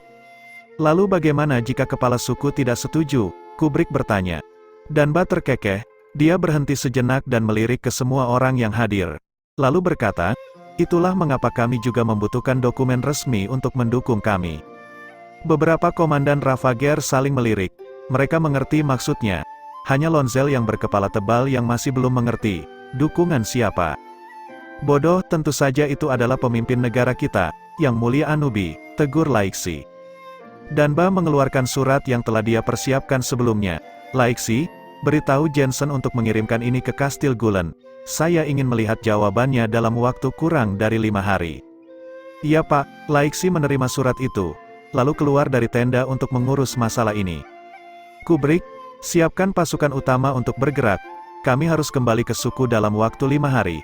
Jadi kami tidak punya banyak waktu. Gandakan. Iya Pak. Kubrick meninggalkan tenda dengan perintahnya. Lonzel ini, Tuan, aku membutuhkanmu untuk mengambil cabang pasukan kami dan mendirikan kemah di tempat ini. Anda harus sampai di sana dalam 3 hari dan kemudian menyelesaikan misi yang telah saya berikan kepada Anda. Apakah Anda bisa? Lonzel akan menyelesaikan misinya dengan cara apapun. Lonzel menerima perintahnya dan pergi juga. Saat Danba terus menyampaikan perintah, tentara suku Kadal Kerikil bergerak. 5 hari kemudian, Danba memimpin pasukannya kembali ke suku Kadal Kerikil. Kepala suku Kadal Kerikil keluar secara pribadi untuk menyambut mereka. Namun, setelah mendengar permintaan kasar Danba dan mengetahui bahwa putranya telah meninggal secara tragis, kepala suku menjadi marah dan langsung menolak permintaan Danba. Dalam perjalanan kembali, Lonzel menyerbu ke tempat Genesis, dan kepala suku Kadal Kerikil tewas dalam pertempuran. Pada hari itu, Danba menggunakan otoritas dan panggilan Anubi Inferno untuk memobilisasi seluruh suku dan pergi ke utara untuk mempertahankan negara. Bab 180, Silver Moon Shuttle berputar beberapa kali di udara sebelum mendarat. Buller, prajurit Ravager, melompat keluar dari shuttle. Dia melihat sekeliling dan menemukan bahwa dia saat ini berada di daerah pegunungan, terjepit di antara 2 puncak. Batalion kekuatan surgawi tidak ada di sini, katanya. Apakah Anda berharap bahwa saya akan membawa individu Ravager ke batalion perkasa surgawi sehingga dia dapat mengamati setiap tindakan kita dan kemudian memberitahu pemimpinnya tentang semua rencana kita ketika dia kembali? Kata Su Chen saat dia melangkah keluar dari shuttle.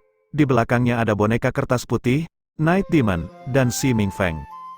Mereka saat ini berada di sebuah lembah di wilayah utara wilayah Ravages. Setelah meninggalkan wilayah ras binatang, Su Chen tidak segera pergi mencari batalion perkasa surgawi. Sebaliknya, dia langsung datang ke sini untuk membuat beberapa persiapan sebelum memulai eksperimennya. Lagi pula aku tidak pernah berencana untuk kembali hidup-hidup, jawab Buller. Sebagai seorang Ravager, Buller penuh dengan keberanian, kegagahan, dan keterus-terangan khas mereka. Seperti yang dia katakan, sejak Danba menyerahkannya, Buller tidak menyangka akan kembali hidup-hidup. Aku tidak berencana membuang perjanjian yang telah kubuat dengan tuanmu. Ikuti aku, kata Su Chen sambil berbalik dan mulai berjalan melewati lembah. Di mana ini? Night Demon bertanya, mengikuti di belakangnya. Lembah perak, tepat di sebelah hutan Halma, jawab Su Chen. Mengapa kita datang ke tempat ini? Night Demon bertanya. Setiap orang memiliki kecurigaan dan keingintahuan tentang gerakan Su Chen, tetapi hanya Night Demon yang cukup berani untuk bertanya. Kamu akan tahu saat melihatnya, jawab Su Chen. Dia terus berjalan ke depan bahkan tanpa berbalik, hanya berhenti ketika dia berada jauh di dalam lembah. Meskipun ini juga pertama kalinya dia ke sini, dia terus berjalan ke depan dengan mantap dan percaya diri seolah-olah dia sering mengunjungi tempat ini berkali-kali di masa lalu. Hati Si Mingfeng sedikit tersentak saat melihat ini, dan beberapa ide muncul di benaknya. Jawabannya dengan cepat terungkap. Mereka akhirnya mendekati sebuah gunung yang menggantung. Si Mingfeng melihat sekelompok tentara berdiri di bawahnya.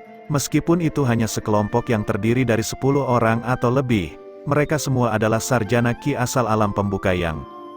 Kapten Regu menangkupkan tangannya untuk memberi salam kepada Su Chen dan berkata, Komandan Su, Anda telah kembali. Saya harap perjalanan Anda berjalan lancar. Cukup lancar. Bagaimana dengan para jenderal? Su Chen menjawab. Semuanya baik-baik saja.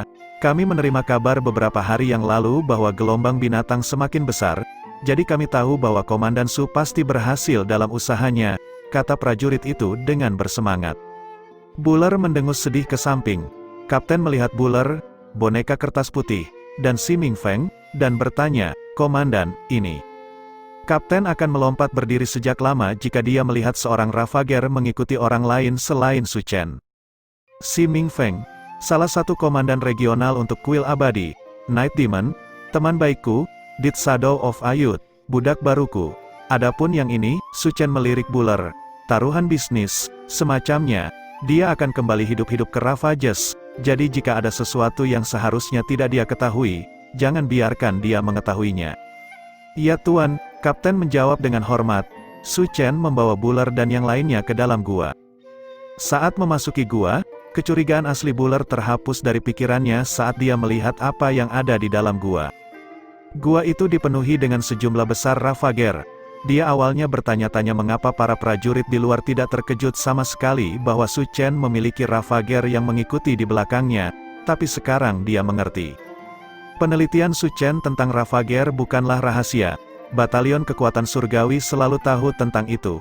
Tidak hanya itu, tetapi mereka bahkan memberi Su Chen aliran subjek penelitian Ravager yang stabil. Su Chen, jawab aku dengan jujur. Berapa banyak darah Ravager tak berdosa di tanganmu? Buller berteriak dengan marah. Saya tidak ingat lagi. Jika Anda memasukkan kematian dari gelombang binatang, pasti ada jutaan jika tidak puluhan juta, kan? Su Chen menjawab. Jadi, mengapa menyibukkan diri dengan yang saya miliki di sini? Itu tidak sama, Buller melolong marah. Tidak ada yang berbeda tentang itu, kata Su Chen dengan nada menghina. Ada satu hal yang perlu saya koreksi. Di mata umat manusia, para Ravager tidak pernah bersalah. Kalian orang barbar hanya bisa mengandalkan penjarahan untuk bertahan hidup, menyia-nyiakan waktu kalian dan tidak pernah melewati cara hidup kalian yang barbar dan kejam. Anda merasa bahwa kematian rekan Anda tidak pantas. Tetapi siapa yang akan merasa seperti itu tentang kematian rekan saya? Jangan lupa bahwa selama ribuan tahun, para Ravager selalu menjadi orang yang merambah wilayah kami. Itu karena kalian manusia menguasai tanah yang paling subur, Ravager tidak dapat menghasilkan sumber daya apapun, jadi kami hanya dapat mengimpornya dari luar, jika Anda bahkan bersedia menyerahkan sedikit wilayah subur itu. Jika kita menyerahkan sedikit, maka para Ravager hanya akan semakin lapar dan membuka mulut mereka pada umat manusia. Begitu mereka memperluas ke titik di mana wilayah yang mereka miliki tidak lagi cukup untuk menopang mereka lagi, mereka akan sekali lagi mencoba memperluas dan menyerbu wilayah kita. Jangan bicara omong kosong seperti itu, idiot. Nafsu makan The Ravages tidak pernah terpuaskan. Tidak ada gunanya memiliki belas kasihan untuk ras sembrono seperti milikmu. Membantai kalian semua masih merupakan pilihan terbaik, kata Su Chen terus terang. Tapi Anda bekerja sama dengan kami sekarang, Buller segera membalas. Ini seperti kerjasama antara manusia dan anjing. Jika saya melemparkan Anda tulang, satu-satunya respons yang tepat adalah Anda menggonggong dan menjilatnya, meskipun para Ravager kejam dan pantas mati. Dari sudut lain mereka adalah anjing yang sangat berguna. Kaulah yang pantas mati, Buller melolong dengan ganas saat dia menyerang ke depan. Su Chen menamparnya, dengan mudah mengirimnya terbang.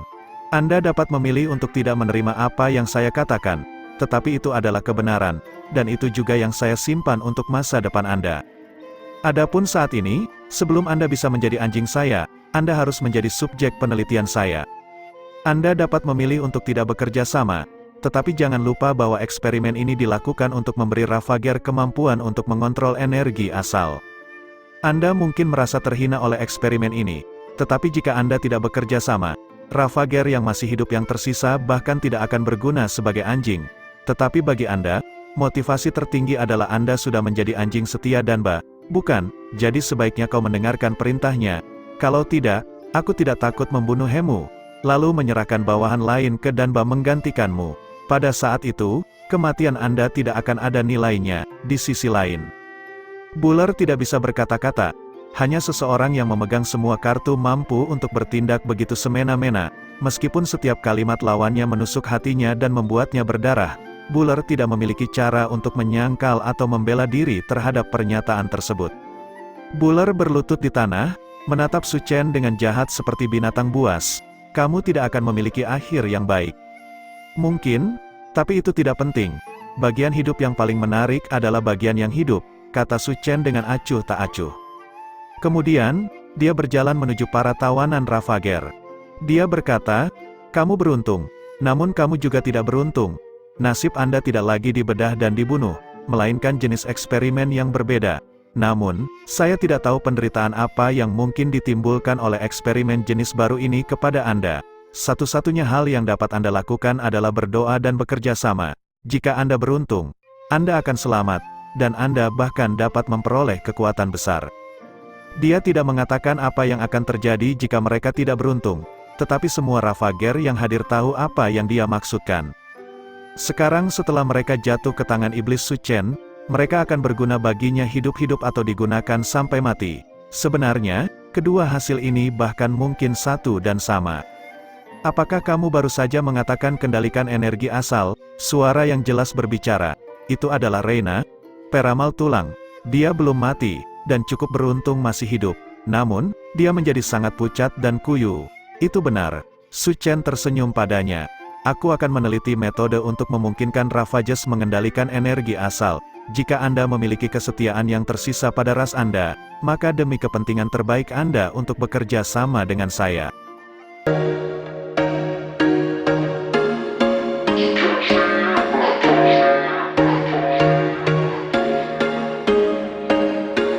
There was once a day that I would pray for you. I'd go and misbehave just so you'd notice too. Sneaking looks up and down from across the room. And damn, what a hell of a